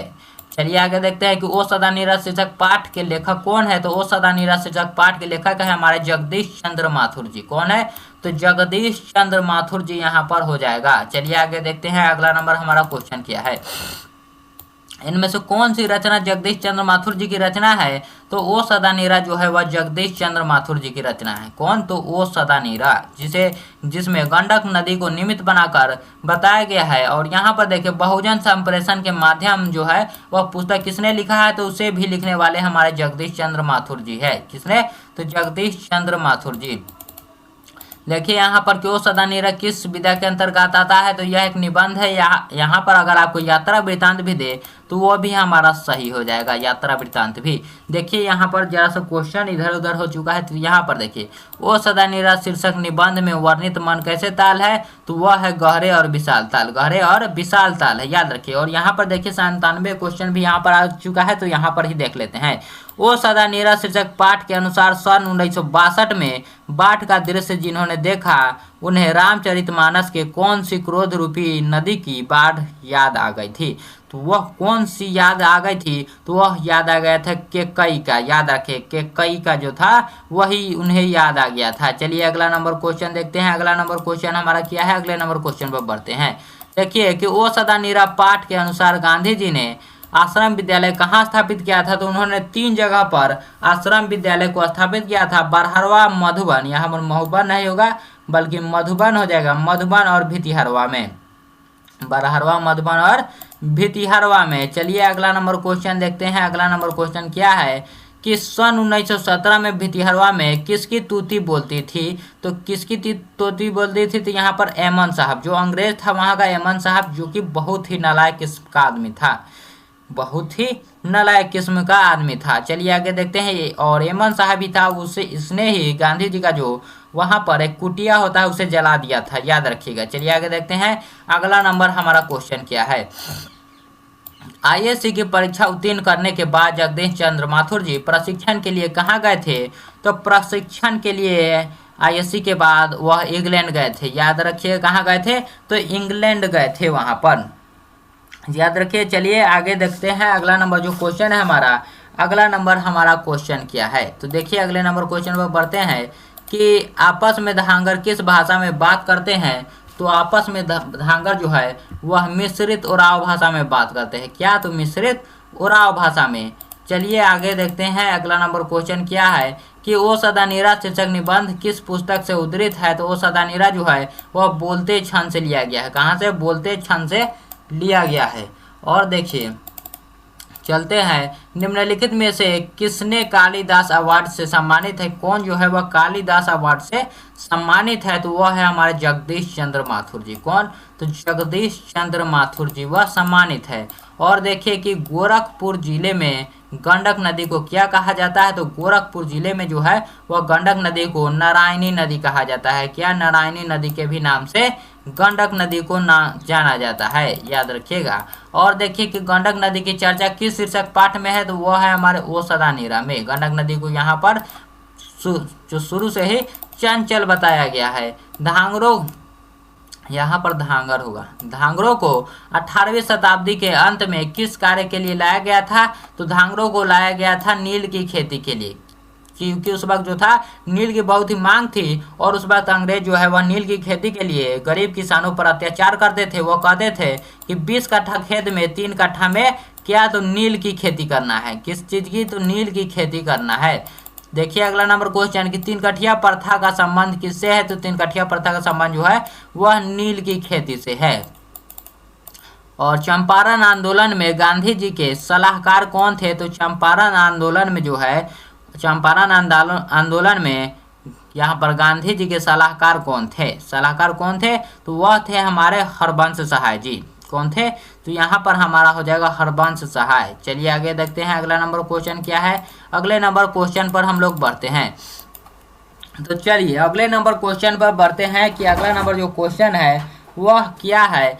फौजी वहां लड़ने के लिए है, वे भाग नहीं सकते, जो फौज छोड़कर भागता है उसे गोली मार दी जाती है। यह जो पूरा पंक्ति है वह किस पाठ से लिया गया है? तो देखिए यह जो पाठ है यह लिया गया है सिपाही की माँ चैप्टर से, जिसके लेखक है मोहन राकेश जी।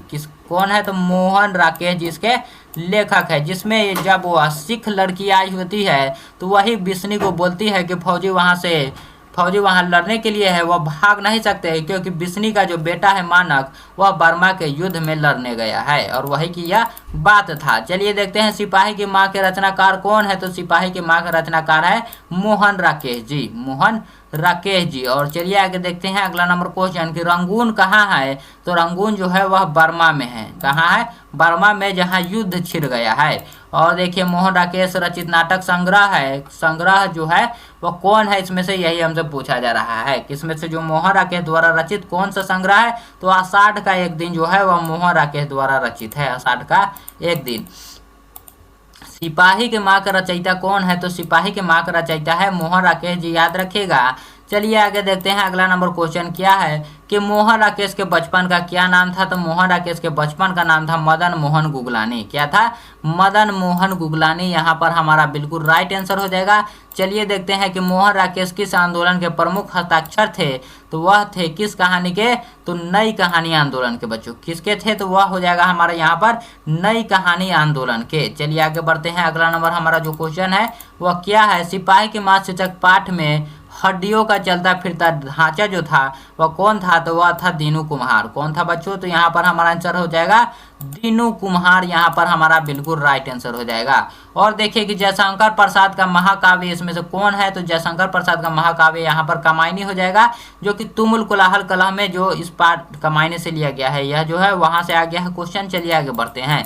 यहाँ पर देखिए कि नाटक के क्षेत्र में जयशंकर प्रसाद के बाद सबसे बड़ी प्रतिभा कौन मानी जाती है? तो जयशंकर प्रसाद के बाद जो है सबसे बड़ी प्रतिभा मोहन राकेश जी को माना जाता है। किसे? तो मोहन राकेश जी को। यहाँ पर ऑप्शन नंबर डी हमारा सही हो जाएगा। ऑप्शन नंबर डी यहाँ पर जो है हमारा बिल्कुल राइट आंसर हो जाएगा। अब देखिए मोहन राकेश का जन्म स्थान कहाँ है? तो मोहन राकेश जी का जन्म स्थान देखिए श्योपुर उत्तर प्रदेश, कुशीनगर उत्तर प्रदेश, या फिर अमृतसर पंजाब, या फिर आजमगढ़ उत्तर प्रदेश। इसमें से कौन सा आंसर जो है वह हमारा हो जाएगा? इसमें से हमारा आंसर पूछा जा रहा है, तो आपको यहाँ पर आंसर कमेंट में देना है। आपको यहाँ पर आंसर जो है आपको कमेंट में देना है। यहाँ पर हमारा आंसर हो जाएगा अमृतसर पंजाब, यहाँ पर अमृतसर पंजाब। चलिए आगे देखते हैं अगला नंबर क्वेश्चन क्या है। यहाँ पर अगले नंबर क्वेश्चन पर बढ़ते हैं। देखिए अगला नंबर हमारा क्वेश्चन क्या है कि मुन्नी डाक गाड़ी के पीछे क्यों जाती है? तो मुन्नी जो है वह डाक गाड़ी के पीछे जाती है किसके लिए? तो चिट्ठी के लिए, चिट्ठी लेने के लिए, क्योंकि मानक का चिट्ठी का इंतजार रहता है। और हर मंगलवार को, याद रखिएगा, हर मंगलवार को वह चिट्ठी आता है, और हमेशा जो है वह मुन्नी बोलती है कि माँ अब अगले मंगलवार को जो है वह भैया का चिट्ठी आएगा। चलिए देखते हैं अगला नंबर क्वेश्चन क्या है। अगला नंबर क्वेश्चन है कि मानक बिस्नी से दूध की जगह क्या मांगता है? जब बिस्नी जब सपने में थी, तब जब युद्ध हो रहा था मानक और एक सिपाही के बीच में, तब जो मानक होता है वह आता है बिस्नी के पास, वह कहता है माँ पानी पानी। तब माँ, जो मानक की माँ बिस्नी होती है, वो कहती है कि मैं अभी तुम्हारे लिए दूध लाती हूँ। तब मानक कहता है कि मुझे दूध नहीं बल्कि क्या चाहिए? तो पानी चाहिए, पानी मांगता है दूध के जगह पर। चलिए आगे देखते हैं अगला नंबर हमारा क्वेश्चन क्या है। देखिए अगला नंबर क्वेश्चन कि बिस्नी किस एकांकी की पात्रा है। बिस्नी जो है वह सिपाही की माँ कहानी की एकांकी की यहाँ पर मुख्य पात्रा है। वो भी पात्रा यहाँ पर मुख्य पात्रा यहाँ पर बोला जा सकता है। चलिए आगे देखते हैं कि सिपाही की माँ शीर्षक एकांकी में मुन्नी की अवस्था कितनी थी। तो वह था 14 वर्ष की थी। मुन्नी जो थी उस वक्त 14 वर्ष की थी। और देखिए अगला नंबर क्वेश्चन कि सिपाही की माँ शीर्षक पाठ की साहित्यिक विद्या क्या है। तो यह एक एकांकी है। क्या है, यह एक प्रकार का एकांकी है। और यह पूछा जाए आपसे कि कहाँ से लिया गया है। तो यह लिया गया है अंडे के छिलके तथा अन्य एकांकी से। अंडे के छिलके तथा अन्य एकांकी से यह लिया गया है। और देखिए जानवर और जानवर जो शीर्षक रचना है वह किसकी है। तो यह है मोहन राकेश जी की। जानवर और जानवर जो है यह मोहन राकेश की रचना है। आगे देखिए कि सिपाही की माँ शीर्षक एकांकी में मुन्नी कौन है। तो मुन्नी जो है मुन्नी जो है वह बिस्नी की बेटी है। क्या है, तो बिस्नी की बेटी यहाँ पर हो जाएगा। यहाँ पर मुन्नी जो है, मुन्नी यहाँ पर क्वेश्चन में नहीं होगा, यहाँ पर हमारा कुंती हो जाएगा। याद रखिए कुंती के बारे में यहाँ पर पूछा गया। तो कुंती जो है, कुंती वह बिस्नी की पड़ोसन है। यहाँ पर जिस ऑप्शन है उसके अनुसार यहाँ पर कुंती ही होगा। चलिए आगे देखते हैं अगला नंबर क्वेश्चन क्या है। अगला नंबर हमारा क्वेश्चन क्या है, देखिए कि 1962 ईस्वी में मोहन राकेश किस पत्रिका के संपादक रहे। यहाँ पर होगा किस पत्रिका के। चलिए आगे देखते हैं अगला नंबर क्वेश्चन क्या है। किस पत्रिका के संपादक रहे हैं। तो वह रहे हैं सारिका के। याद रखिएगा सारिका के। चलिए आगे देखते हैं अगला नंबर क्वेश्चन हमारा क्या है। तो अगले नंबर क्वेश्चन है कि वारिस शीर्षक रचना के लेखक का नाम क्या है। तो वारिस के जो लेखक है उसका नाम क्या है। तो वह है मोहन राकेश। कौन है उसके लेखक। तो वह है मोहन राकेश। चलिए बढ़ते हैं आगे। अगला नंबर हमारा क्वेश्चन क्या है। तो देखते हैं अगला नंबर क्वेश्चन पर कि अगला नंबर हमारा जो क्वेश्चन है वह क्या है। देखिए जो अगला नंबर क्वेश्चन है हमारा कि जयशंकर प्रसाद का महाकाव्य है। तो जयशंकर प्रसाद जी का महाकाव्य कौन है। तो यहाँ पर हमारा आंसर हो जाएगा क्या, कामायनी। कामायनी। यहाँ पर देखिए यहाँ पर थोड़ा सा क्वेश्चन रिपीट हो गया है। चलिए आगे चलते हैं, एक बार देख लेते हैं आगे हमारा क्वेश्चन। यहाँ पर हम लोग फिर से आ चुके हैं 117 पर। रुक जाइए, एक बार हम लोग आगे बढ़ाते हैं। तो देखिए यहाँ पर हम किस क्वेश्चन की जगह पर थे। यहाँ पर थे हम 29 नंबर क्वेश्चन पर। तो यहाँ पर हमारा देखिए क्या हो जाएगा। यहाँ पर 129 नंबर क्वेश्चन है कि नामवर सिंह द्वारा लिखित प्रगीत और समाज जो है वह क्या है। तो नामवर सिंह जी द्वारा प्रगीत और समाज जो लिखा हुआ है वह एक निबंध है। याद रखिए प्रगीत और समाज जो है यह एक क्या है, तो आलोचनात्मक निबंध है। इसलिए यहाँ पर सिर्फ आलोचना है, तो यहाँ पर आलोचना मानना ही हमारा सही होगा। आलोचना यहाँ पर ऑप्शन नंबर ए जो है, यहाँ पर ऑप्शन नंबर ए सही होगा। चलिए आगे देखते हैं अगला नंबर क्वेश्चन हमारा क्या है कि आलोचना त्रैमासिक के प्रधान संपादक कौन है। तो आलोचना त्रैमासिक के प्रधान संपादक जो है वो कौन है। तो वह है नामवर सिंह जी। याद रखिएगा बच्चों कौन हो जाएगा, नामवर सिंह जी। प्रगीत और समाज शीर्षक पाठ के अनुसार आचार्य रामचंद्र शुक्ल के महाकाव्य जो है काव्य सिद्धांत के आधार से यहाँ पर पूछा जा रहा है। तो आचार्य रामचंद्र शुक्ल के काव्य सिद्धांत क्या था। तो वह था प्रबंध काव्य। याद रखिए क्या था, तो वह था प्रबंध काव्य था। चलिए आगे देखते हैं अगला नंबर क्वेश्चन। यहाँ पर जो है थोड़ा सा अधिक छूट गया है। याद रखिए यहाँ पर जो है आपके ईयर्स छूट गए हैं, लेकिन सभी आपके प्रीवियस ईयर ही क्वेश्चन है, ये भी याद रखिए। जनयुग पत्रिका के संपादक कौन थे। तो जनयुग पत्रिका के संपादक थे, यहाँ पर देखिए जनयुग संपादक थे कौन। तो यहाँ पर हो जाएगा हमारे जनयुग के गणेश शंकर विद्यार्थी, अज्ञेय जी, बालकृष्ण भट्ट जी या फिर नामवर सिंह जी। कौन हो जाएगा यहाँ पर आंसर। तो जनयुग के हमारे कौन हो जाएंगे, क्या अज्ञेय जी होंगे या फिर नामवर सिंह जी या फिर यहाँ पर कौन हो जाएगा। यह देखिए तो यहाँ पर हम लोग एक बार इसे कॉन्फर्मेशन कर लेते हैं, क्योंकि यह जो है एक भी प्रश्न जो है वह गलत नहीं होना चाहिए। एक भी प्रश्न जो है वह गलत नहीं होना चाहिए। यहाँ पर हमारा आंसर हो जाएगा नामवर सिंह जी। क्या हो जाएगा, नामवर सिंह जी। चलिए आगे देखते हैं अगला नंबर क्वेश्चन क्या है कि 20वीं सदी के प्रगीतात्मक का दूसरा उन्मेष कैसे हुआ। तो यहाँ पर दूसरा उन्मेष कैसे हुआ जो कि पूछा जा रहा है, वह हो जाएगा रोमांटिक उत्थानों के साथ। कैसे हुआ, तो वह हुआ था रोमांटिक उत्थानों के साथ 20वीं सदी में। चलिए आगे देखते हैं अगला नंबर क्वेश्चन हमारा क्या है कि अपने लेखन में क्या है, मुमास ने कैसे समाज के चाल चरित्र का बेपद, यहाँ पर मुपासा हो जाएगा, याद रखिएगा। मुपासा जो कि प्रतिपूर्ति का क्वेश्चन है, ये तो जरा सा इधर आ चुका है, तो इससे भी हम लोग देख लेते हैं। यहाँ पर हमारा जो बुजुर्गा वर्ग था उसका प्रतिपादन यहाँ पर उन्होंने चाल चरित्र का बेपर्दा किया था। चलिए आगे देखते हैं। अगला नंबर हमारा क्वेश्चन क्या है कि प्रगीत और समास, क्या है प्रगीत और समास शीर्षक पाठ हिंदी की साहित्य की कौन सी विधा है। पाठ्य साहित्य की यहाँ पर पूछा जा रहा कौन सी विधा है, तो यह एक निबंध यहाँ पर माना जा सकता है। क्या है, तो यह विधा पूछा जाए तो आलोचनात्मक निबंध है बच्चों। क्या है, यह एक प्रकार का निबंध ही है जो कि आलोचनात्मक है। चलिए आगे देखते हैं। अगला नंबर क्वेश्चन क्या है कि ओम प्रकाश वाल्मीकि की रचना है, तो ओम प्रकाश वाल्मीकि ने जूठन चैप्टर को लिखा है। क्या, तो जूठन चैप्टर को इन्होंने लिखा है। चलिए आगे देखते हैं। अगला नंबर क्वेश्चन क्या है, जूठन एक प्रकार का आत्मकथा है, ये भी आप लोग याद रखिएगा। जूठन क्या है, यहाँ पर पूछा जा रहा है साहित्य कौन सी विधा है, तो यहाँ पर हमारा आत्मकथा हो जाएगा। चलिए आगे देखते हैं। अगला नंबर क्वेश्चन है कि जूठन क्या है, तो जूठन एक प्रकार का आत्मकथा है, यहाँ पर हम लोग देख चुके हैं। देखिए यहाँ पर जूठन शीर्षक आत्मकथा में स्कूल के हेडमास्टर का क्या नाम था। वही हेडमास्टर जो कलीराम था उसका नाम, वह बहुत ही दुष्ट मास्टर था। जब ओम प्रकाश वाल्मीकि जी वह स्कूल में जाते हैं पढ़ने के लिए, तो उन्हें गरीब जाति होने के कारण उन्हें पढ़ना नहीं दिया जाता है, बल्कि उन्हें शीशम के पेड़ के डालियों को तोड़कर पूरे स्कूल की साफ सफाई कराई जाती है, याद रखिएगा। चलिए आगे देखते हैं। उस मास्टर का क्या नाम था, तो कलीराम, याद रखिए। दलित साहित्य का सौंदर्य शास्त्र नामक आलोचना पुस्तक किसने लिखा है, तो दलित साहित्य का सौंदर्य शास्त्र आलोचनात्मक पुस्तक जो है वह ओम प्रकाश वाल्मीकि जी ने लिखा है। किसने, तो ओम प्रकाश वाल्मीकि जी ने लिखा है। और देखिए लेखक को स्कूल में झाड़ू लगाते समय किसने देख लिया था, तो वह उनके पिताजी ने देख लिया था। पिताजी लेखक को प्यार से क्या कहते थे, तो मुंशी जी कहते थे, याद रखिए क्या कहते थे, तो मुंशी जी लेखक को प्यार से कहते थे। चलिए आगे नंबर देखते हैं। अगला नंबर क्वेश्चन हमारा क्या है, अगले नंबर क्वेश्चनों पर बढ़ते हैं कि ओम प्रकाश वाल्मीकि का जन्म कहाँ हुआ था। तो ओम प्रकाश वाल्मीकि जी जो है उनका जन्म हुआ था बारला मुजफ्फरनगर में। कहाँ हुआ था, अगर आपसे पूछा जाए कि कहाँ हुआ था, तो यहाँ पर हमारा आंसर हो जाएगा बारला मुजफ्फरनगर, जो कि उत्तर प्रदेश में है। कहाँ है, तो उत्तर प्रदेश में। ऑप्शन नंबर यहाँ पर ए हमारा जो है वह बिल्कुल राइट आंसर हो जाएगा, बिल्कुल राइट आंसर। चलिए अगला नंबर क्वेश्चन देखते हैं। अगला नंबर क्वेश्चन जो है वह क्या है कि सदियों का संताप शीर्षक कृषि, सदियों का संताप जो है वह कृति यहाँ पर होगा। कृति किसकी है, यह जो कृति है यह किसकी है, सदियों का संताप जो है वह ओम प्रकाश वाल्मीकि जी की है। किसका है, तो ओम प्रकाश वाल्मीकि जी का है। देखिए यहाँ पर ओम प्रकाश वाल्मीकि को डॉक्टर अंबेडकर पुरस्कार,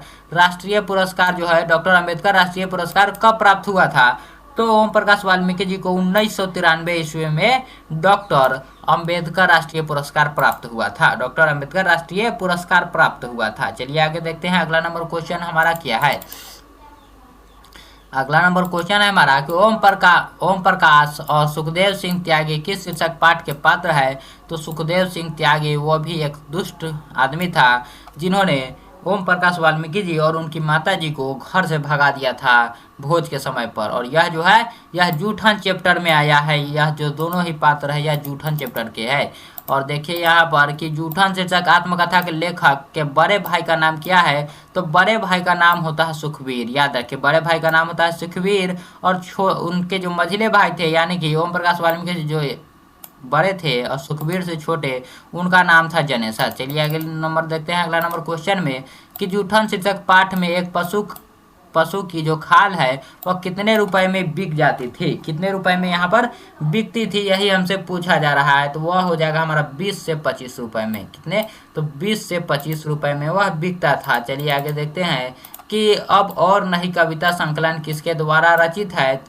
अब और नहीं यह ओम प्रकाश वाल्मीकि जी द्वारा रचित है, जिनमें उन्होंने सामाजिक जो अन्याय के खिलाफ अपनी आवाज को उठाए हैं।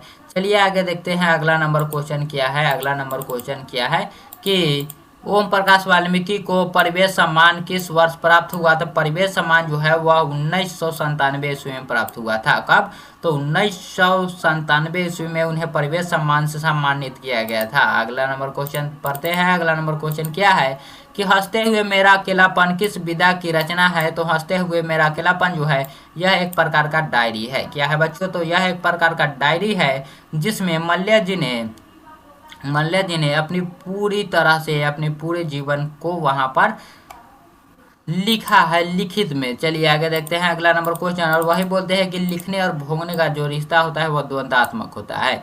आदमी यथार्थ को जीता ही नहीं बल्कि यथार्थ को रचता भी है। यह जो कथन है यह किसका है? यहाँ पर जो कथन है यह किसका है? यह हमारा हो जाएगा मल्ल जी। मल्ल जी का मूल नाम क्या था? तो वह था भरत जी श्रीवास्तव। याद रखिए क्या? तो भरत जी श्रीवास्तव इनका नाम था। आगे बढ़ते हैं अगला नंबर क्वेश्चन पर कि पृथ्वी जो है वह किसकी रचना है? पृथ्वी यहाँ पर पूछा जा रहा है कि पृथ्वी जो है वह किसकी रचना है। तो आप लोग बताइए कि पृथ्वी जो है वह किसकी रचना है। यहाँ पर क्या आंसर हो जाएगा आपको बताना है कि पृथ्वी जो है वह किसकी रचना है। तो चलिए देखते हैं यहाँ पर हमारा आंसर क्या हो जाएगा। यहाँ पर आंसर देखिए क्या क्या ऑप्शन दिया है। सनेन्द्रपति नहीं होगा, ज्ञानेन्द्रपति, त्रिलोचन, मल्ल या फिर नरेश सक्सेना। इसमें से क्या आंसर होगा? पृथ्वी जो है वह किसकी रचना है? तो वह है मल्ल जी की रचना। चलिए देखते हैं यहाँ पर हमारा आंसर नंबर सी हो जाएगा, मल्ल हो जाएगा। और एक और क्वेश्चन है कि मल्ल की रचना कौन नहीं है?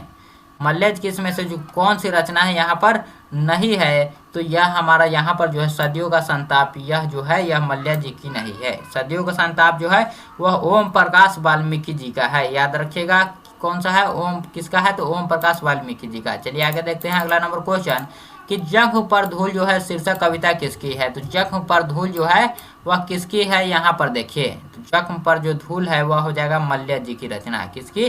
तो मल्ल जी की यहाँ पर रचना हो जाएगा, ऑप्शन नंबर बी। और चलिए आगे बढ़ते हैं अगला नंबर क्वेश्चन कि निम्नलिखित में कौन सी जो रचना है वह मल्ल की है? इसमें से कौन सी रचना जो है वह मल्ल जी की है? तो देखिए यहाँ पर हो जाएगा संवाद और एकालाप। संवाद और एकालाप जो है वह मल्ल जी की ही रचना है। चलिए आगे देखते हैं अगला नंबर क्वेश्चन क्या है। अगला नंबर क्वेश्चन पर बढ़ते हैं कि तिरिस शीर्षक कहानी के कहानीकार कौन है? तो तिरिस शीर्षक पाठ के लेखक है हमारे उदय प्रकाश जी। यहाँ पर कौन हो जाएगा? Option number A Uday Prakash ji, जो कि उस वक्त कितने साल के थे? यहाँ पर आप लोग ये बताइएगा उदय प्रकाश का जन्म कब हुआ है। और देखिए उदय प्रकाश का जन्म यहाँ पर पूछ ही लिया गया तो यहाँ पर हुआ था 1952 ईस्वी में। कब? 1952 में उनका जन्म हुआ था। चलिए आगे देखते हैं अगला नंबर जो हमारा क्वेश्चन है वह है तिरिस शीर्षक पाठ में लेखक पिताजी की उम्र जो था वह कितने साल के थे उस वक्त? तो वह थे 55 साल के। यही मैं उस वक्त आपसे क्वेश्चन पूछ रहा था और यहाँ पर दे ही दिया। देखिए यहाँ पर अगला नंबर क्वेश्चन पर बढ़ते हैं। अगला नंबर क्वेश्चन है कि तिरिस किस प्रकार की रचना है? तो तिरिस जो है यह एक प्रकार का आधुनिक त्रासदी है। क्या है बच्चों? तो यहाँ पर हो जाएगा ऑप्शन नंबर ए जो है आधुनिक त्रासदी। यहाँ पर हमारा आंसर सही हो जाएगा।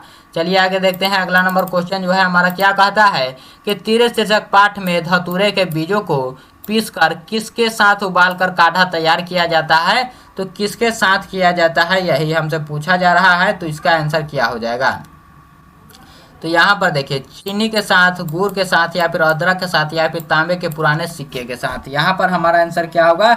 एक बार आप लोगों को कमेंट में बताना है कि इसका जो आंसर है वह क्या हो जाएगा। इसका आंसर यहाँ पर क्या हो जाएगा यह देखिए। तो इसका आंसर हमारा हो जाएगा, इसका आंसर हमारा क्या हो जाएगा? गुड़ के साथ हो जाएगा। क्या हो जाएगा?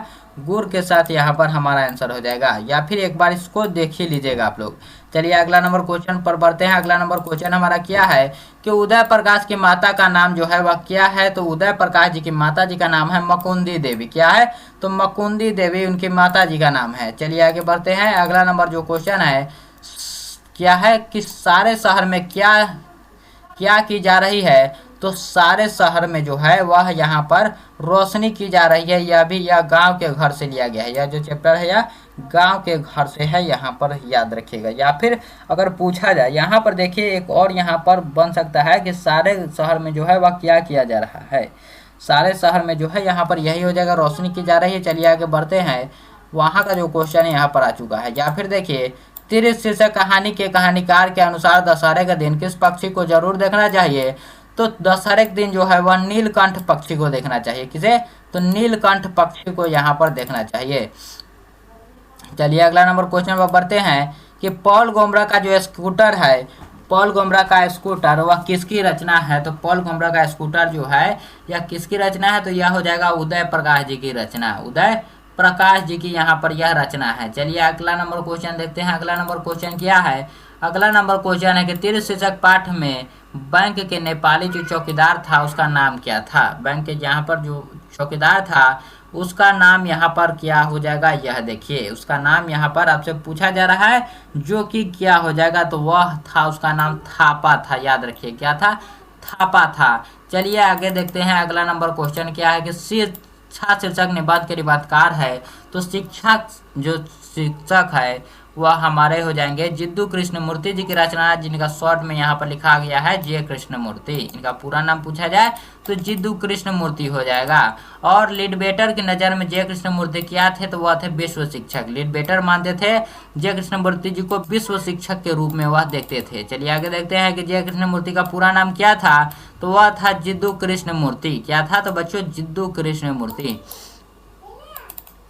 चलिए यहाँ पर अगला नंबर क्वेश्चन एक बार थोड़ा सा आगे चल गया है। यहाँ पर देखिए कि C.W. लिडबेटर किन में विश्व शिक्षा का रूप देखते हैं, तो यहाँ पर देखिए किन में विश्व शिक्षा का रूप जो है वह देखते हैं, यही हमसे पूछा जा रहा है, जो कि हमारा हो जाएगा जे कृष्णमूर्ति में। क्या हो जाएगा, जे कृष्णमूर्ति में। चलिए आगे देखते हैं कि शिक्षा शीर्षक पाठ के अनुसार सत्य की खोज तभी संभव है जब स्वतंत्रता हो। कब, जब स्वतंत्रता हो। चलिए आगे देखते हैं, अगले नंबर क्वेश्चन पर बढ़ते हैं। देखिए यहाँ पर जे कृष्णमूर्ति के पिता का नाम जो है वह क्या था, तो जे कृष्णमूर्ति जी के पिता का नाम था क्या, देखिए नारायणा जिद्दू। क्या था, तो नारायणा जिद्दू था बच्चों। चलिए ऑप्शन नंबर यहाँ पर सही हो जाएगा।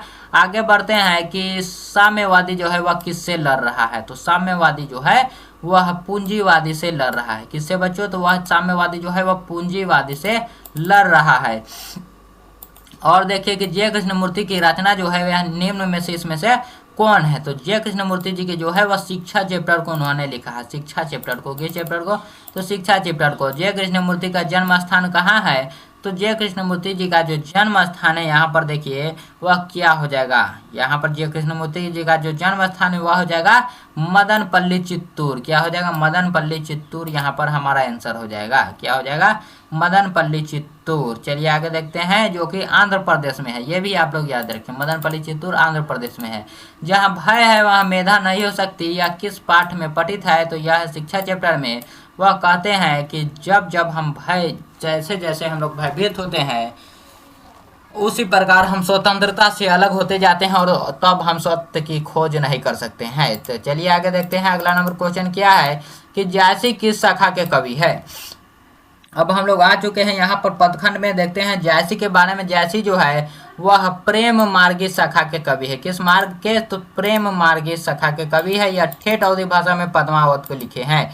करबक किसकी रचना है, तो करबक जो है यह मलिक मोहम्मद जायसी जी की रचना है, जो कि ठेठ अवधी भाषा में लिखा गया है। चलिए देखते हैं, और पद्मावत किसकी रचना है, तो ये भी हमारे मलिक मोहम्मद जायसी जी की हो जाएगा। और पद्मावत से ही लिया गया है करबक चैप्टर को, ये भी आप लोग याद रखिए। करबक जो है आपका पद्मावत से ही लिया गया है, इसी संग्रह से लिया गया है। चलिए अगला नंबर क्वेश्चन देखते हैं। अगला नंबर हमारा जो है क्वेश्चन वह क्या कहता है कि मलिक मोहम्मद जायसी जो है वह कवि है, तो वह है प्रेम के पीर कवि। क्या है, तो प्रेम के पीर कवि, जिसमें उन्होंने कई चीज़ों से अपने को तुलना किया है। चाहे यहाँ पर जायसी रचित पद्मावती किस भाषा की है, तो वह है ठेठ अवधी भाषा में। किस भाषा में, तो अवधी भाषा में है वह। और देखिए रतन सेन कहाँ के नरेश थे, तो रतन सेन जो है, रतन सेन वह कहाँ के थे, यहाँ पर देखिए रतन सेन जो है, यहाँ पर देखिए क्या आंसर हो जाएगा, तो वह हो जाएगा चित्तौड़ के थे। रतन सेन जो है वह चित्तौड़ के थे, चित्तौड़ के नरेश थे, याद रखिएगा, जो कि पद्मावत में है। चलिए अगला नंबर क्वेश्चन पर बढ़ते हैं कि चित्ररेखा किस कवि की रचना है, तो चित्ररेखा जो है यह भी हमारे मलिक मोहम्मद जायसी जी की ही रचना है। चित्ररेखा जो है मलिक मोहम्मद जायसी जी की ही रचना है। आगे देखिए कि इनमें से प्रेम के पीर कवि कौन है, तो प्रेम के पीर कवि जो है यह भी हमारे मलिक मोहम्मद जायसी जी है। आगे बढ़ते हैं, अगला नंबर हमारा क्वेश्चन क्या है कि जायसी की जो रचना है निम्न में से कौन है, तो जायसी जी की जो रचना है यहाँ पर करबक हो जाएगा। करबक जो है, करबक चित्ररेखा जो है ये सब जो है यह हमारे जायसी जी का है, जो है किन्होंने प्रायः लंबी कविताएं ही लिखी है। तो प्रायः जो है लंबी कविता लिखने वाले इसमें से कौन है, तो यह हमारा हो जाएगा गजानन माधव मुक्तिबोध। कौन, तो गजानन माधव मुक्तिबोध। चलिए अगला नंबर क्वेश्चन देखते हैं। अगला नंबर क्वेश्चन क्या है, यह देखिए कि जायसी किस भाषा के कवि है, तो जायसी जी जो है वह अवधी भाषा के कवि है। किस भाषा के, तो अवधी भाषा यहाँ पर हो जाएगा। मलिक मोहम्मद जायसी का जन्म कहाँ हुआ है? तो मलिक मोहम्मद जायसी का जो जन्म है वह कहाँ हुआ है, यह हमसे पूछा जा रहा है। तो यह हुआ है यहाँ पर जायस में, जायस कब्र अमेठी यहाँ पर हमारा हो जाएगा। क्या? जायस कब्र अमेठी यहाँ पर हो जाएगा। चलिए आगे देखते हैं अगला नंबर क्वेश्चन क्या है, उसे अब समझते हैं हम लोग। देखिए यहाँ पर जरा सा क्वेश्चन आगे चला गया है। सूरदास यहाँ पर पूछा जा रहा है, सूरदास किस भाषा के कवि है? तो सूरदास जी जो है वह ब्रज भाषा के कवि है और वह कृष्ण सराई है, कृष्ण भक्ति धारा के वह कवि है, याद रखिएगा। चलिए अगला नंबर क्वेश्चन देखते हैं। अगला नंबर हमारा क्वेश्चन देखिए क्या है कि सूर सागर के यहाँ पर पूछा जा रहा है कवि कौन है? तो सूर सागर जो रचना है इसे लिखने वाले हमारे सूरदास जी जो है, सूरदास जी। चलिए आगे देखते हैं। अगला नंबर हमारा क्वेश्चन क्या कहता है कि सूरदास के दीक्षा गुरु कौन है? तो सूरदास के यहाँ पर दीक्षा गुरु कौन हो जाएगा? वल्लभाचार्य जी। कौन? तो वल्लभाचार्य जी यहाँ पर हो जाएगा। ऑप्शन नंबर ए यहाँ पर हमारा बिल्कुल राइट आंसर। चलिए अगला नंबर क्वेश्चन की हिंदी साहित्य का सूर्य किसे कहा जाता है? तो वह कहा जाता है सूरदास को। हिंदी साहित्य का सूर्य सूरदास को ही कहा जाता है। आगे देखिए कि जागे ब्रजराज कुंवर कवल कसम फूले पंक्ति किस शीर्षक पाठ में आया है? तो यह जो पंक्ति है यह आया है सूरदास के पद में, जिसमें वह कृष्ण भगवान को, कृष्ण जब छोटे बालक थे तब उन्हें उठाया जाता है कई चीज़ों को यहाँ पर दिखाकर कि देखिए ब्रजराज कुंवर यहाँ पर कवल जो है वह फूल गए हैं, कुसुम फूल गए हैं। इस प्रकार से उन्हें जगाया जाता है कि चिड़िया जो है वह चहचहाने लगी है, भौरे जो है वह पेड़ों पर जाने लगे हैं। निम्नलिखित में कौन कवि सगुन भक्ति धारा के है? तो सगुन भक्ति धारा के इसमें से कौन है आपको यही बताना है। तो यहाँ पर हो जाएगा सूरदास जी। और देखिए यहाँ पर कन्या का अर्थ होता है, तो कन्या का अर्थ जो होता है यहाँ पर गोद होता है, ये आप लोग याद रखिएगा। यहाँ पर बोला जाता है ना कि जीवंत श्याम नंद की कन्या, याद रखिएगा। उन चैप्टर आप लोग एक बार पढ़िएगा, बहुत ही अच्छा चैप्टर है। कन्या का अर्थ हमारे यहाँ पर गोद हो जाएगा। चलिए देखते हैं अगला नंबर क्वेश्चन हमारा क्या है। अगला नंबर क्वेश्चन है कि तुलसीदास किस काल के कवि है? तो तुलसीदास जी जो है वह भक्ति काल के कवि है। तुलसीदास जी, सूरदास जी और मलिक मोहम्मद जायसी जी और नाभादास जी चारों के चारों ही हमारे भक्ति काल के कवि है। चलिए आगे देखते हैं अगला नंबर क्वेश्चन हम लोग कि तुलसीदास के दीक्षा गुरु कौन थे? तो तुलसीदास के जो दीक्षा गुरु थे वह थे स्वामी नरहरिदास। कौन थे? तो नरहरिदास जी जो थे वह थे राम भक्ति के, याद रखिएगा। तुलसीदास जी राम भक्ति धारा के हैं।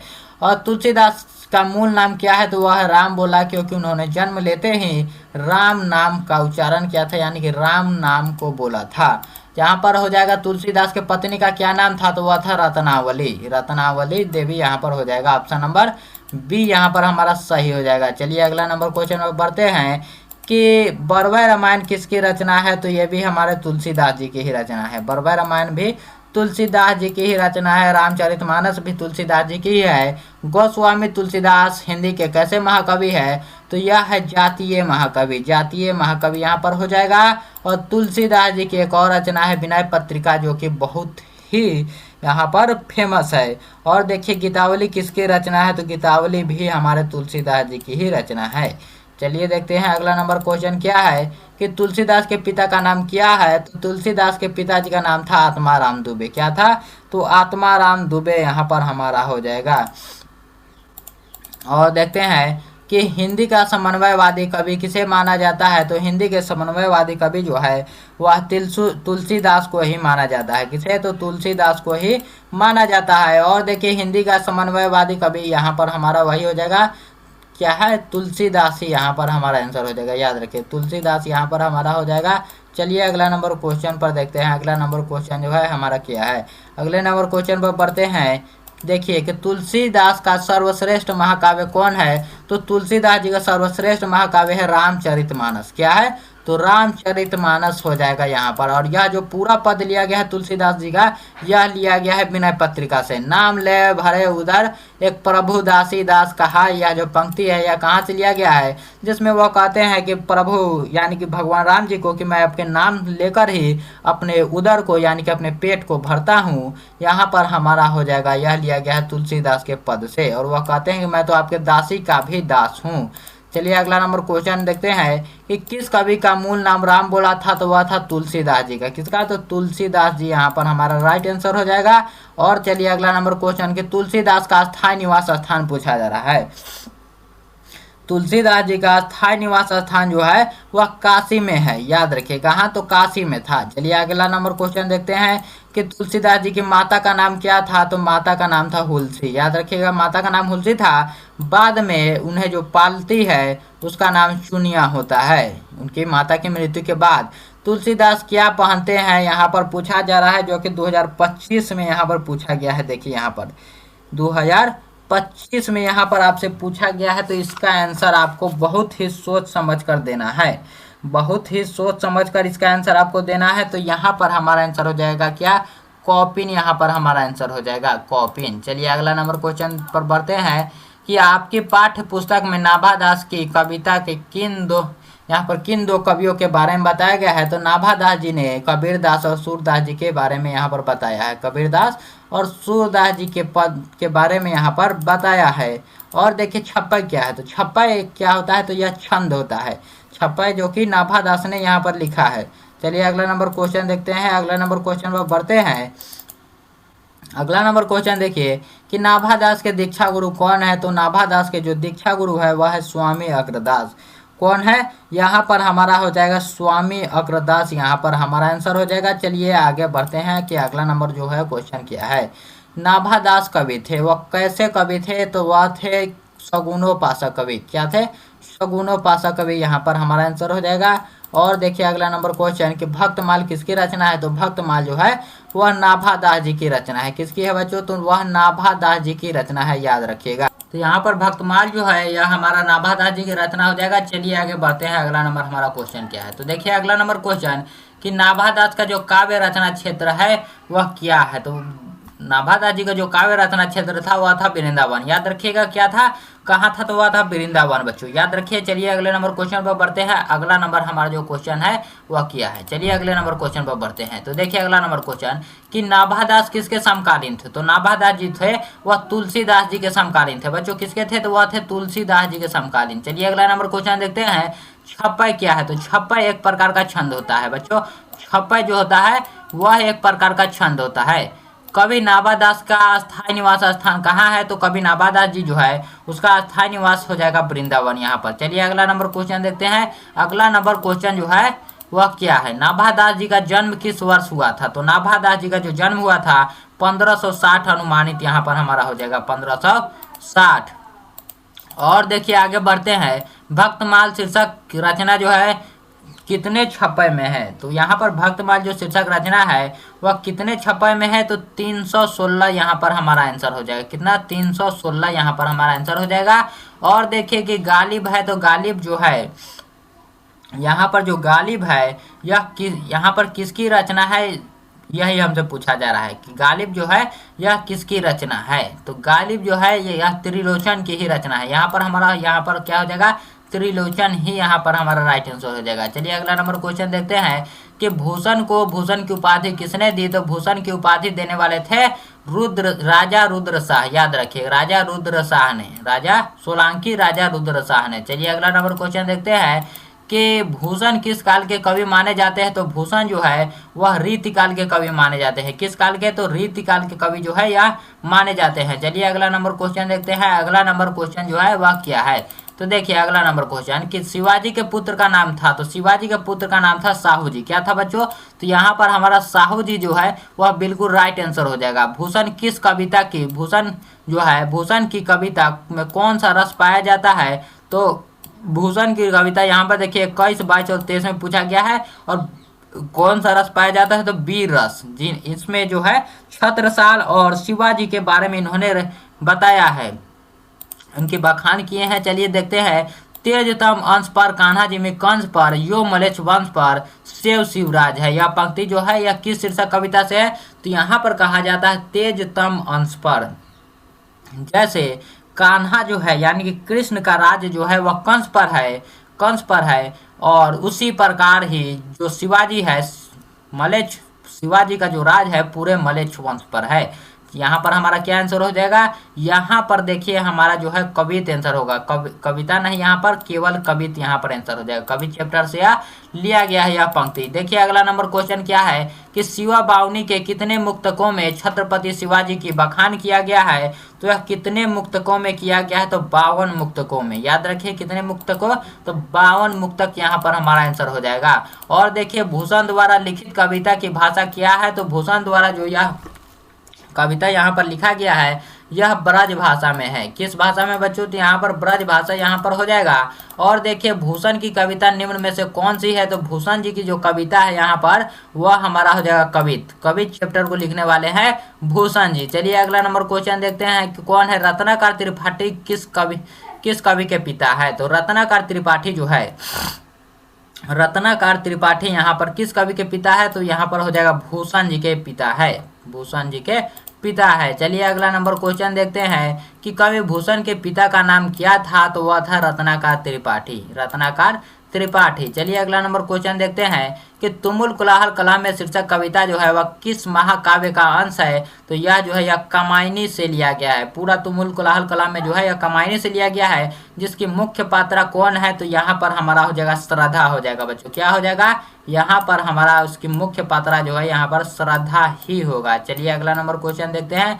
अगला नंबर हमारा क्वेश्चन क्या है, देखते हैं अगले नंबर क्वेश्चन पर बढ़ते हैं। देखिए कि झरना शीर्षक काव्य संकलन किस कवि की रचना है, तो झरना जो है, झरना यह जयशंकर प्रसाद जी की रचना है। किसका है, तो जयशंकर प्रसाद जी की रचना है। चलिए अगला नंबर देखते हैं। अगला नंबर क्वेश्चन जो है वह क्या है, अगला नंबर क्वेश्चन है कि नाटक के क्षेत्र में जयशंकर प्रसाद के बाद सबसे बड़ी प्रतिभा कौन माने जाते हैं, तो वो माने जाते हैं मोहन राकेश, जो कि ऊपर ही हमने देखा था। अब देखिए जयशंकर प्रसाद का महाकाव्य है, तो जयशंकर प्रसाद का महाकाव्य कौन है, यह कमायनी। याद रखिए क्या है, तो कमायनी यहाँ पर हमारा बिल्कुल राइट आंसर हो जाएगा। और देखिए जयशंकर प्रसाद की कविता निम्न में से कौन है, तो वह है तुमुल कोलाहल कला में। कौन है बच्चों, तो यहाँ पर हमारा आंसर हो जाएगा तुमुल कोलाहल कला में। जयशंकर प्रसाद की नाट्य कृति है, तो इसमें से कौन सी है नाट्य कृति जयशंकर प्रसाद जी की, तो यहाँ पर हमारा क्या आंसर होगा, वो हो जाएगा हमारा ध्रुव स्वामिनी। क्या हो जाएगा आंसर, तो यहाँ पर हमारा आंसर हो जाएगा ध्रुव स्वामिनी, जो कि एक नाटक है। चलिए अगला नंबर क्वेश्चन देखते हैं। अगला नंबर क्वेश्चन है कि निम्नलिखित में कौन कवि जो है वह छायावादी है। छायावादी इसमें से कवि कौन है, तो वह है हमारे जयशंकर प्रसाद जी। कौन, जयशंकर प्रसाद जी, यहाँ पर हमारा आंसर हो जाएगा। और देखिए अगला नंबर क्वेश्चन की कमायनी महाकाव्य में कमायनी कौन है, तो कमायनी जो है वह है श्रद्धा। याद रखिए कौन है बच्चों, यहाँ पर श्रद्धा यहाँ पर आंसर हो जाएगा। देखिए यहाँ पर कि विशाख शीर्षक नाटक रचित है। विशाख जो है, विशाख जो है वह किसकी रचना है, यहाँ पर बेसिकली पूछा जाए तो यही पूछा जा रहा है कि जयशंकर प्रसाद जी की है। जयशंकर प्रसाद जी की रचना है। 25 में यह भी पूछा गया है। देखिए प्रेम पथिक शीर्षक रचनाकार कौन है, प्रेम पथिक के रचनाकार यहाँ पर कौन है, तो वो हो जाएगा जयशंकर प्रसाद जी। कौन हो जाएगा, जयशंकर प्रसाद जी यहाँ पर आंसर हो जाएगा, जो कि एक काव्य रचना है। और देखिए कि जयशंकर प्रसाद के किस युग के कवि थे, जयशंकर प्रसाद जी जो है वह किस युग के कवि थे, यही हमसे पूछा जा रहा है। तो यह हो जाएगा छायावाद के, छायावाद के। और छायावादियोत्तर युग के कौन थे, तो यह थे हमारे राष्ट्र कवि रामधारी सिंह दिनकर जी। याद रखिएगा दिनकर जी यह थे छायावादियोत्तर युग के। चलिए अगला नंबर क्वेश्चन देखते हैं। अगला नंबर क्वेश्चन हमारा क्या है, अगले नंबर क्वेश्चन पर बढ़ते हैं कि वह क्या है। तो देखिए अगला नंबर क्वेश्चन है हमारा कि कमायनी शीर्षक महाकाव्य का प्रकाशन किस वर्ष किया गया था, तो कमायनी जो है वह 1936 में प्रकाशित हुआ था, 1936 में। चलिए अगला नंबर क्वेश्चन पर बढ़ते हैं। अगला नंबर जो क्वेश्चन है हमारा क्या है, अभी भी क्वेश्चन हमारे पास बहुत है, तो चलिए देखते चलिए अच्छी तरह से ध्यान से। तुमुल कोलाहल कला में किसकी रचना है, तो तुमुल कोलाहल कला में जो है वह जयशंकर प्रसाद जी की रचना है। किसकी, तो जयशंकर प्रसाद जी की यहाँ पर रचना है। अगला नंबर क्वेश्चन देखिए कि आंसू किसकी रचना है, तो आंसू जो है, आंसू हमारे जयशंकर प्रसाद जी की ही रचना है। यह भी एक प्रसिद्ध काव्य कृति है, याद रखिएगा। चलिए अगला नंबर क्वेश्चन पर बढ़ते हैं। अगला नंबर जो क्वेश्चन है वह क्या कहता है कि सुभद्रा कुमारी चौहान की कविता निम्न में से कौन है, तो सुभद्रा कुमारी चौहान की जो कविता है वह हो जाएगा पुत्र वियोग। क्या हो जाएगा बच्चों, तो यहाँ पर हो जाएगा पुत्र वियोग। उषा जो है शमशेर बहादुर सिंह जी की, प्यारे नन्हे बेटे को विनोद कुमार शुक्ल, और अधिनायक जो है रघुवीर शाह जी की। सभी चीजों को समझते चलिए। अगला नंबर क्वेश्चन देखिए कि मेरा खोया हुआ खिलौना अब तक मेरे पास ना आया, यह पंक्ति किस शीर्षक कविता से है, तो यहाँ पर जो है कवि यहाँ पर कवित्री जो है वह खिलौना अपने पुत्र को कहती है, और यह लिया गया है पुत्र वियोग से। उसके जो पुत्र है सुभद्रा कुमारी चौहान जी का जो पुत्र है उसका जो है असामयिक निधन हो गया है। इसके शोक को व्यक्त करने के लिए इस रचना को वह रचती है। देखते हैं अगला नंबर क्वेश्चन क्या है कि सुभद्रा कुमारी चौहान के पति का नाम क्या है, तो वह है ठाकुर लक्ष्मण सिंह जी। याद रखिएगा ठाकुर लक्ष्मण सिंह जी यहाँ पर हमारा आंसर हो जाएगा। चलिए अगला नंबर क्वेश्चन देखते हैं। अगला नंबर क्वेश्चन की सभा का खेल शीर्षक रचना किसकी है, तो सभा का खेल जो है यह है सुभद्रा कुमारी चौहान जी का। किसका है सभा का खेल जो है यह सुभद्रा कुमारी चौहान जी का है। चलिए अगला नंबर क्वेश्चन पर बढ़ते हैं। अगला नंबर क्वेश्चन हमारा क्या है कि सुभद्रा कुमारी चौहान की कविता, सुभद्रा कुमारी चौहान की कविता का नाम है, यहाँ पर हो जाएगा पुत्र वियोग। क्या हो जाएगा ऑप्शन नंबर बी जो है पुत्र वियोग, यहाँ पर यह बिल्कुल राइट आंसर हो जाएगा। और देखिए कि पुत्र वियोग कविता के कवि है, यहाँ पर देखिए 12, 14, 18 और 21 में पूछा गया है। तो पुत्र वियोग कविता के कवि कौन है, तो वह है सुभद्रा कुमारी चौहान जी। कौन है बच्चों, तो यहाँ पर सुभद्रा कुमारी चौहान जी यहाँ पर आंसर हो जाएगा। चलिए अगला नंबर क्वेश्चन देखते हैं कि सुभद्रा कुमारी चौहान के पिता का क्या नाम है, तो सुभद्रा कुमारी चौहान के पिताजी का नाम है ठाकुर, यहाँ पर क्या हो जाएगा रामनाथ सिंह। क्या हो जाएगा रामनाथ सिंह जो है यहाँ पर बिल्कुल राइट आंसर हो जाएगा। चलिए अगले नंबर क्वेश्चन पर, अगला नंबर क्वेश्चन क्या है, तो देखिए अगला नंबर क्वेश्चन कि सुभद्रा कुमारी चौहान का जन्म कब हुआ है, तो यह हुआ था 1904 को। कब हुआ था, 1904 में इनका जो है वह जन्म हुआ था। चलिए अगला नंबर क्वेश्चन देखते हैं। और इनकी मृत्यु जो है वह कार दुर्घटना में हो गई थी। वर्ग 9 तक की पढ़ाई के बाद शिक्षा अधूरी छोड़कर कौन कवित्री असहयोग आंदोलन में कूद पड़ी थी, तो असहयोग आंदोलन में कूद पड़ने वाली जो कवित्री थी उनका नाम था सुभद्रा कुमारी चौहान जी। सुभद्रा कुमारी चौहान जी, उन्हीं की एक मित्र थी, वह भी एक लेखक थी जिनका नाम था महादेवी वर्मा। चलिए अगला नंबर क्वेश्चन देखते हैं। अगला नंबर क्वेश्चन क्या है, यहाँ पर देखिए कि सुभद्रा कुमारी चौहान का निधन कैसे हुआ, तो सुभद्रा कुमारी चौहान का निधन हुआ था कार दुर्घटना में। बच्चों किस दुर्घटना में, तो कार दुर्घटना यहाँ पर हमारा आंसर हो जाएगा। और देखिए सुभद्रा कुमारी चौहान का जन्म स्थान कहाँ था, तो सुभद्रा कुमारी चौहान जी का जो यहाँ पर जन्म स्थान था वह था इलाहाबाद में। कहाँ था, इलाहाबाद यहाँ पर हो जाएगा, निहालपुर शायद। और देख लीजिए उषा शीर्षक कविता के कवि कौन है, तो उषा के यहाँ पर कौन है, उषा के लेखक है हमारे शमशेर बहादुर सिंह जी। यह एक प्राकृतिक वर्णन से कविता है, याद रखिएगा, जिसमें प्रातः काल के नभ के बारे में चर्चा की गई है। दूसरा सप्तक के प्रकाशन वर्ष कब था, तो दूसरा सप्तक यहाँ पर जो था वह था 1951 उसका प्रकाशन वर्ष। और चलिए अगला नंबर क्वेश्चन देखते हैं कि नील जल में या किसी की गौर देह झिलमिल हिल रही हो, यह पंक्ति किस शीर्षक कविता की है, तो यह है उषा चैप्टर की। उषा चैप्टर से यह जो है यह पंक्ति लिया गया है कि किसी की देह जो है वह झिलमिल कर रही है। शमशेर बहादुर सिंह ने सोवियत रूस की यात्रा कब की, तो सोवियत रूस की यात्रा शमशेर बहादुर सिंह ने किया था 1976 ईस्वी में। 1976 ईस्वी यहाँ पर हो जाएगा। चलिए अगला नंबर क्वेश्चन देखते हैं कि कवियों के कवि निम्न में से किसे कहा जाता है, तो शमशेर बहादुर सिंह जी को कवियों का कवि कहा जाता है। किसे, तो शमशेर बहादुर सिंह जी को। और देखिए प्राकृतिक वर्णन से संबंधित कविता है, तो प्राकृतिक वर्णन से संबंधित कविता हमारा क्या हो जाएगा, उषा चैप्टर।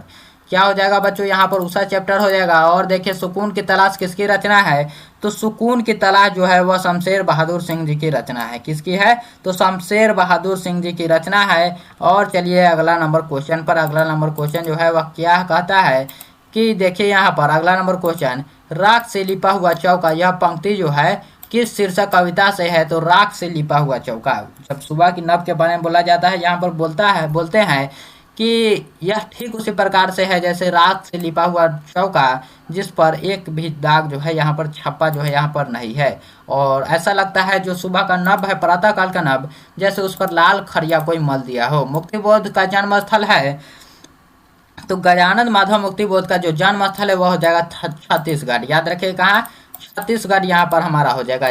जन जन का चेहरा एक शीर्षक कविता के कवि है, तो जन जन का चेहरा एक के कवि है गजानन माधव मुक्तिबोध जी। कौन है, गजानन माधव मुक्तिबोध जी यहाँ पर आंसर हो जाएगा। और देखिए मुक्तिबोध का जन्म स्थल है, तो यहाँ पर मुक्तिबोध जी का जो जन्म स्थल है वह कहाँ है, यह देखिए मुक्तिबोध जी का यहाँ पर हो जाएगा श्योपुर। चलिए अगला नंबर क्वेश्चन देखते हैं। अगला नंबर क्वेश्चन हमारा क्या है, अगला नंबर क्वेश्चन देखिए क्या है हमारा कि किन्होंने प्रायः लंबी कविताएं ही लिखी है, तो यह थे गजानन माधव मुक्तिबोध। इस क्वेश्चन को हम लोगों ने ऊपर भी नीचे भी हम लोगों ने देख चुका है। और देखिए गजानन माधव मुक्तिबोध अपने रचनात्मक जीवन में किन दो प्रधान वैश्विक विचारधाराओं के संसर्ग में आए, तो किस विचारधाराओं के संसर्ग में यह आए थे, तो वह थे अस्तित्ववाद और मार्क्सवाद में। किसमें? अस्तित्ववाद और मार्क्सवाद के। और बढ़ते हैं अगला नंबर क्वेश्चन। अगला नंबर क्वेश्चन क्या है कि नील नदी अमेजन मिसौरी में वेदना से गाती हुई बहती हुई जिंदगी की धारा एक, यह जो पंक्ति है किस शीर्षक कविता से ली गई है, तो यह लिया गया है हमारे जन जन का चेहरा एक से। यहाँ पर बच्चों देखिए सबका आंसर आपको देते चलना है और वीडियो को आपको काटना नहीं, क्योंकि बनाने में यह जो है बहुत मेहनत लग रहा है और बोलते बोलते जो है वह मुख जो है वह दुख गया है। फिर भी हम आगे वीडियो बना रहे हैं और आपको देखना है सभी चीज़ों को। और देखिए यहाँ पर कि दानव दुरात्मा एक, मानव की आत्मा एक, यह जो पंक्ति है यह किस कविता की है, तो यह है जन जन का चेहरा एक से। जन जन का चेहरा एक से यह जो है यह पंक्ति है। अगला नंबर क्वेश्चन देखिए कि मुक्तिबोध का पूरा नाम क्या है, तो मुक्तिबोध जी का पूरा नाम है गजानन माधव मुक्तिबोध। क्या है? गजानन माधव मुक्तिबोध। यहाँ पर हमारा बिल्कुल राइट आंसर हो जाएगा।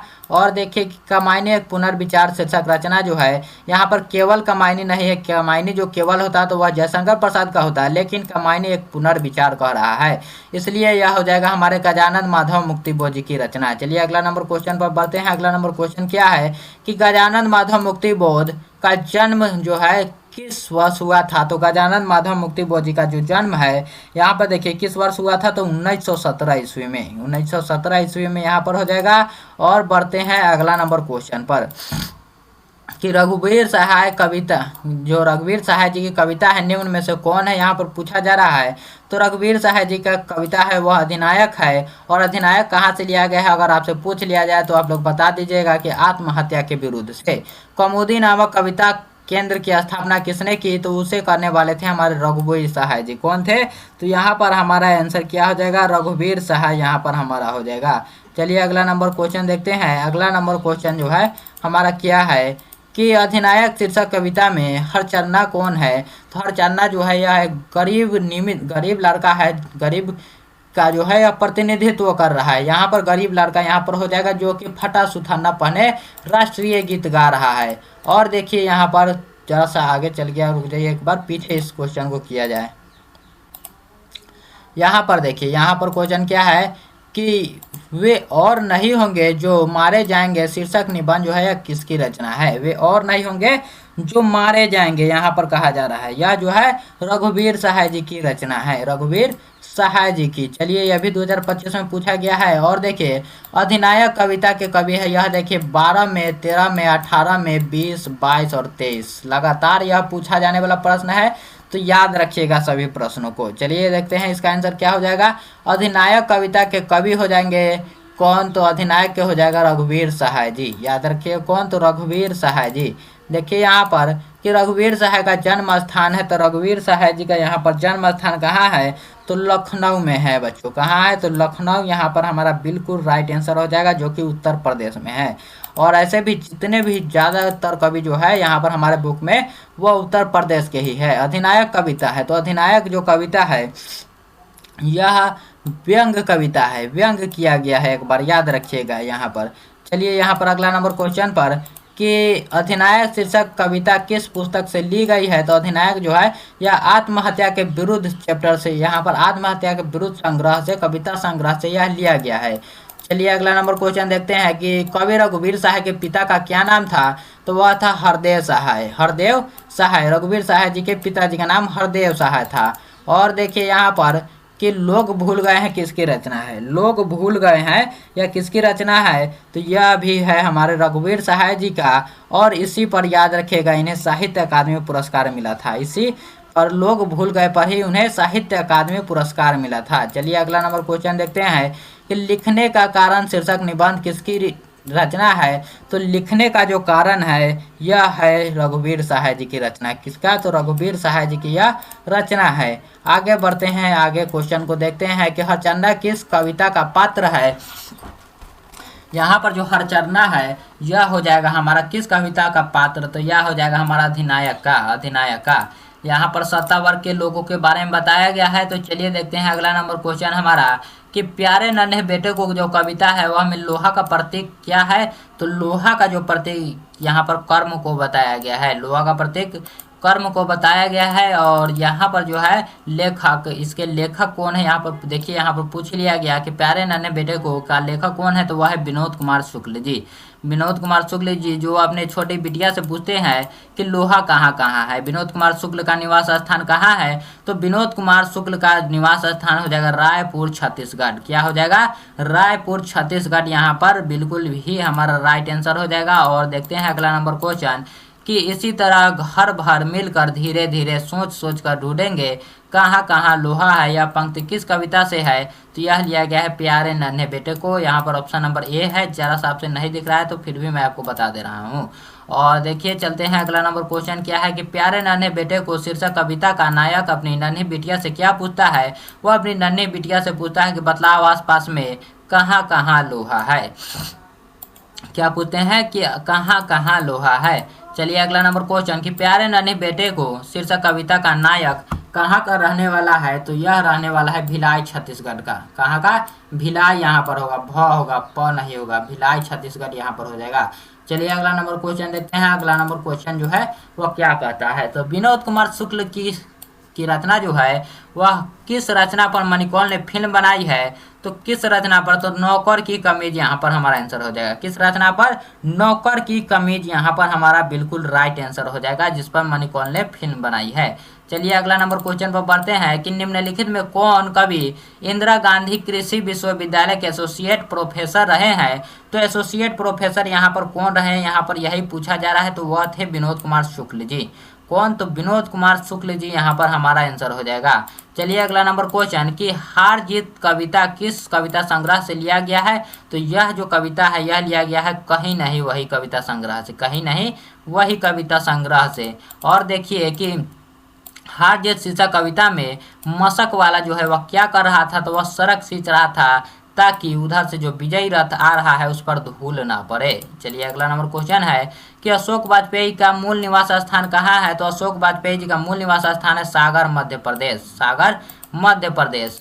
और देखिए अगला नंबर क्वेश्चन कि अशोक वाजपेयी जी ने कहाँ रहकर स्वतंत्र लेखन किया है। तो वह जो है वह दिल्ली में रहकर स्वतंत्र लेखन किया है, याद रखिएगा। चलिए अगला नंबर क्वेश्चन कि हार जीत शीर्षक कविता जो है वह किसकी रचना है। तो हार जीत जो है वह किस प्रकार की रचना है। तो यह एक प्रकार का गद्य कविता है। यह क्या है, तो यह एक प्रकार का गद्य कविता है। पूरे चैप्टर में यही जो है आपका एक गद्य कविता है। किसकी विजय हुई सेना की कि नागरिकों की, पंक्ति किस कविता से ली गई है, किस पाठ से। तो यहाँ पर बोला जाता है कि किसकी विजय हुई, सेना की या फिर नागरिकों की। क्या तुम्हें मालूम है कि सेना जो है उसमें कितने सैनिक जो है अपने आप को बलिदान कर गए, या कुछ भी नहीं पता है। सभी सिर्फ जानती है कि यहाँ से विजयी रथ आ रहा है। यह लिया गया है हार जीत चैप्टर से यह पंक्ति। चलिए अगला नंबर देखते हैं। अगला नंबर क्वेश्चन क्या है हमारा कि हार जीत किस प्रकार की रचना है। तो हार जीत जो है यह एक प्रकार का गद्य कविता है, यह एक प्रकार का गद्य कविता है। चलिए अगला नंबर क्वेश्चन देखते हैं कि अशोक वाजपेयी जी का जन्म कहाँ हुआ था। तो अशोक वाजपेयी जी का जो जन्म है कब हुआ था, यहाँ पर 1941 ईस्वी में। कब, 1941 ईस्वी में हुआ था। चलिए आगे बढ़ते हैं। अगला नंबर जो क्वेश्चन है वह क्या है कि भारत से गिरी हुई मात्राएं शीर्षक कविता समूह किसकी रचना है। तो आपने 10th में भी पढ़ा होगा कि यह जो है यह अशोक वाजपेयी जी की ही रचना है, यह अशोक वाजपेयी जी की रचना है भारत से गिरी हुई मात्राएं जो है। और देखिए अगला नंबर क्वेश्चन कि महात्मा गांधी अंतर्राष्ट्रीय हिंदी विश्वविद्यालय के प्रथम यहाँ पर कुलपति प्रथम उपकुलपति जो है वह कौन रहे हैं। तो यह हमारा हो जाएगा अशोक वाजपेयी जी। कौन, अशोक वाजपेयी जी यहाँ पर हमारा राइट आंसर हो जाएगा।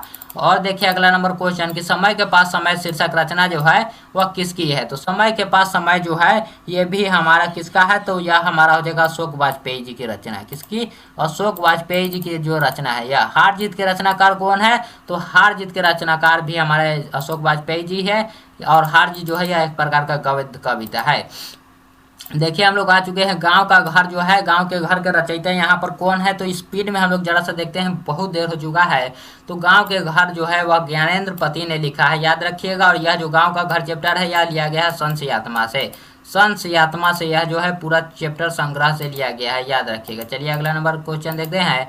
अगला नंबर क्वेश्चन है कि पंचायती राज में क्या खो गया है? तो पंचायती राज में पंच परमेश्वर खो गए हैं। पंच परमेश्वर जो कि उचित न्याय करते थे, अब जो है वह लोग कोर्ट कचहरी के दौरे करते रहते हैं। ज्ञानेंद्र पति किस प्रशासनिक पद पर थे? तो ज्ञानेंद्र पति जो है वह कारा अधीक्षक पद पर थे। किस पद पर? तो कारा अधीक्षक, याद रखिएगा। चलिए अगला नंबर क्वेश्चन देखते हैं कि ज्ञानेंद्र पति की कविता कौन है? तो ज्ञानेंद्र पति की कविता है गांव का घर, जिसमें पुराने गांव के बारे में बताया गया है।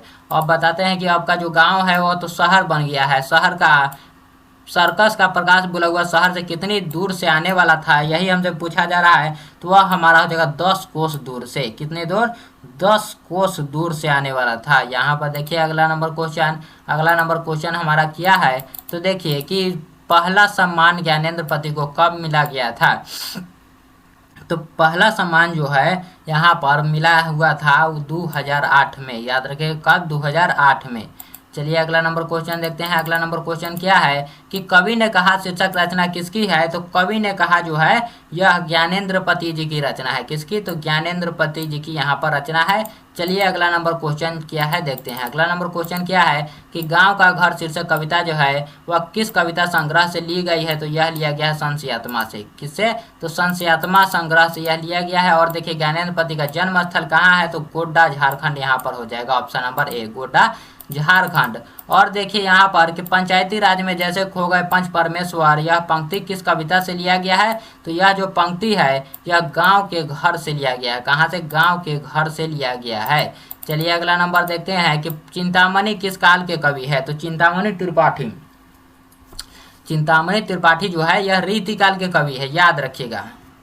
क्या कौन से काल के? तो रीति काल के यहाँ पर हमारा आंसर हो जाएगा। चलिए अगला नंबर क्वेश्चन देखते हैं। अगला नंबर क्वेश्चन क्या है कि 1871 से 90 के बीच गाइडी मोपासा कितनी पुस्तकें जो है वो प्रकाशित करते हैं? तो याद रखिएगा 300 पुस्तकें, 1-2 नहीं बल्कि 300 पुस्तकें प्रकाशित करते हैं। चलिए अगला नंबर क्वेश्चन कि किन चौराहे पर लोगों की भीड़ लगी हुई थी? रस्सी का टुकड़ा शीर्षक कहानी के अनुसार बताना है। तो यहाँ पर क्या हो जाएगा यह देखिए किस? तो यहाँ पर हो जाएगा गोदर बिल, यहाँ पर हो जाएगा गोदर बिल पर हो जाएगा। चलिए अगला नंबर क्वेश्चन कि रस्सी का टुकड़ा शीर्षक कहानी में क्लर्क क्या करता है? तो क्लर्क जो है वह क्या करता है यहाँ पर पूछा जा रहा है। तो देखिए घोड़ों की काठी बनाने में, यहाँ पर स्प्रिंग बनाने में वह क्या करता है? स्प्रिंग बनाने में। चलिए अगला नंबर देखते हैं। अगला नंबर क्वेश्चन जो है वह क्या है? अगला नंबर क्वेश्चन क्या है कि अंतोन चेखव की कहानी है। तो अंतोन चेखव की यहाँ पर कौन सी कहानी है? तो वह है क्लर्क का मौत। कौन है? क्लर्क की मौत। सभी क्वेश्चनों का आंसर आप कमेंट में देते चलिए। अब देखिए क्लर्क की मौत शीर्षक कहानी की प्रमुख पात्र जो है उसका नाम क्या है? तो क्लर्क की मौत के लेखक कौन है? तो इवान दिमित्री यहाँ पर हमारा हो जाएगा चेखव जी। चलिए अगला नंबर क्वेश्चन देखते हैं। अगला नंबर हमारा क्वेश्चन क्या है? देखिए कि क्लर्क की मौत शीर्षक पाठ में जनरल अंतिम प्रार्थी से बात करके कहाँ जाने के लिए मुड़ा? तो यह किधर जाने के लिए मुड़ा यहाँ पर हमसे पूछा जा रहा है। तो इसका आंसर हो जाएगा निजी कमरे की ओर के लिए, निजी कमरे की ओर जाने के लिए यहाँ पर। चलिए अगला नंबर क्वेश्चन देखते हैं। अगला नंबर क्वेश्चन हमारा क्या है कि क्लर्क की मौत के लेखक कौन है? तो क्लर्क की मौत के यहाँ पर लेखक जो है वह कौन है? अंतोन चेखव जी यहाँ पर हमारा हो जाएगा अंतोन चेखव जी। चलिए अगला नंबर क्वेश्चन देखते हैं। अगला नंबर क्वेश्चन क्या है कि चेखव किससे माफी मांगने गया था? तो चेखव जो है वह प्रिजा वोल से माफी मांगने गया था, याद रखिए प्रिजा वोल से। और देखिए अगले नंबर क्वेश्चन पर चलते हैं कि यहाँ पर दिमित्री चेखव क्या देख रहा था? क्लर्क की मौत शीर्षक पाठ के आधार पर उत्तर दे। तो वह जो है वह क्या देख रहा था यहाँ पर पूछा जा रहा है? तो सर्कस देख रहा था। क्या? सर्कस। ऑप्शन नंबर डी यहाँ पर हमारा बिल्कुल राइट आंसर हो जाएगा। अब देखिए कि पेशगी क्या है? तो पेशगी जो है पेशगी एक प्रकार का क्या है? प्रतिपूर्ति हो जाएगा। पेशगी प्रतिपूर्ति है। और चलिए अगला नंबर क्वेश्चन कि पेशगी शीर्षक पाठ के लेखक कौन है? तो पेशगी के लेखक यहाँ पर हो जाएंगे हमारे हेनरी लोपेज जी। कौन? तो हेनरी लोपेज यहाँ पर हमारा बिल्कुल राइट आंसर होगा। और फ्रैंका की आया कौन थी? तो फ्रैंका की आया था कारमेन। ऑप्शन नंबर ए यहाँ पर आंसर हो जाएगा। और देखिए अगला नंबर क्वेश्चन, बस यही तक हमारा क्वेश्चन था। तो देखिए यहाँ पर यह वीडियो जो है आपको कैसा लगा एक बार कमेंट में जरूर बताइएगा। और फिर मिलेंगे हम लोग अगले वीडियो में। और यह वीडियो अगर आपको अच्छा लगा होगा तो एक बार एक लाइक और एक कमेंट जरूर कर दीजिएगा, क्योंकि इसे बनाने में बहुत मेहनत लगा है और लगातार बोलने में बहुत ही दिक्कत होता है, यह आपको मालूम होना चाहिए। तो फिर मिलते हैं हम लोग अगले वीडियो में।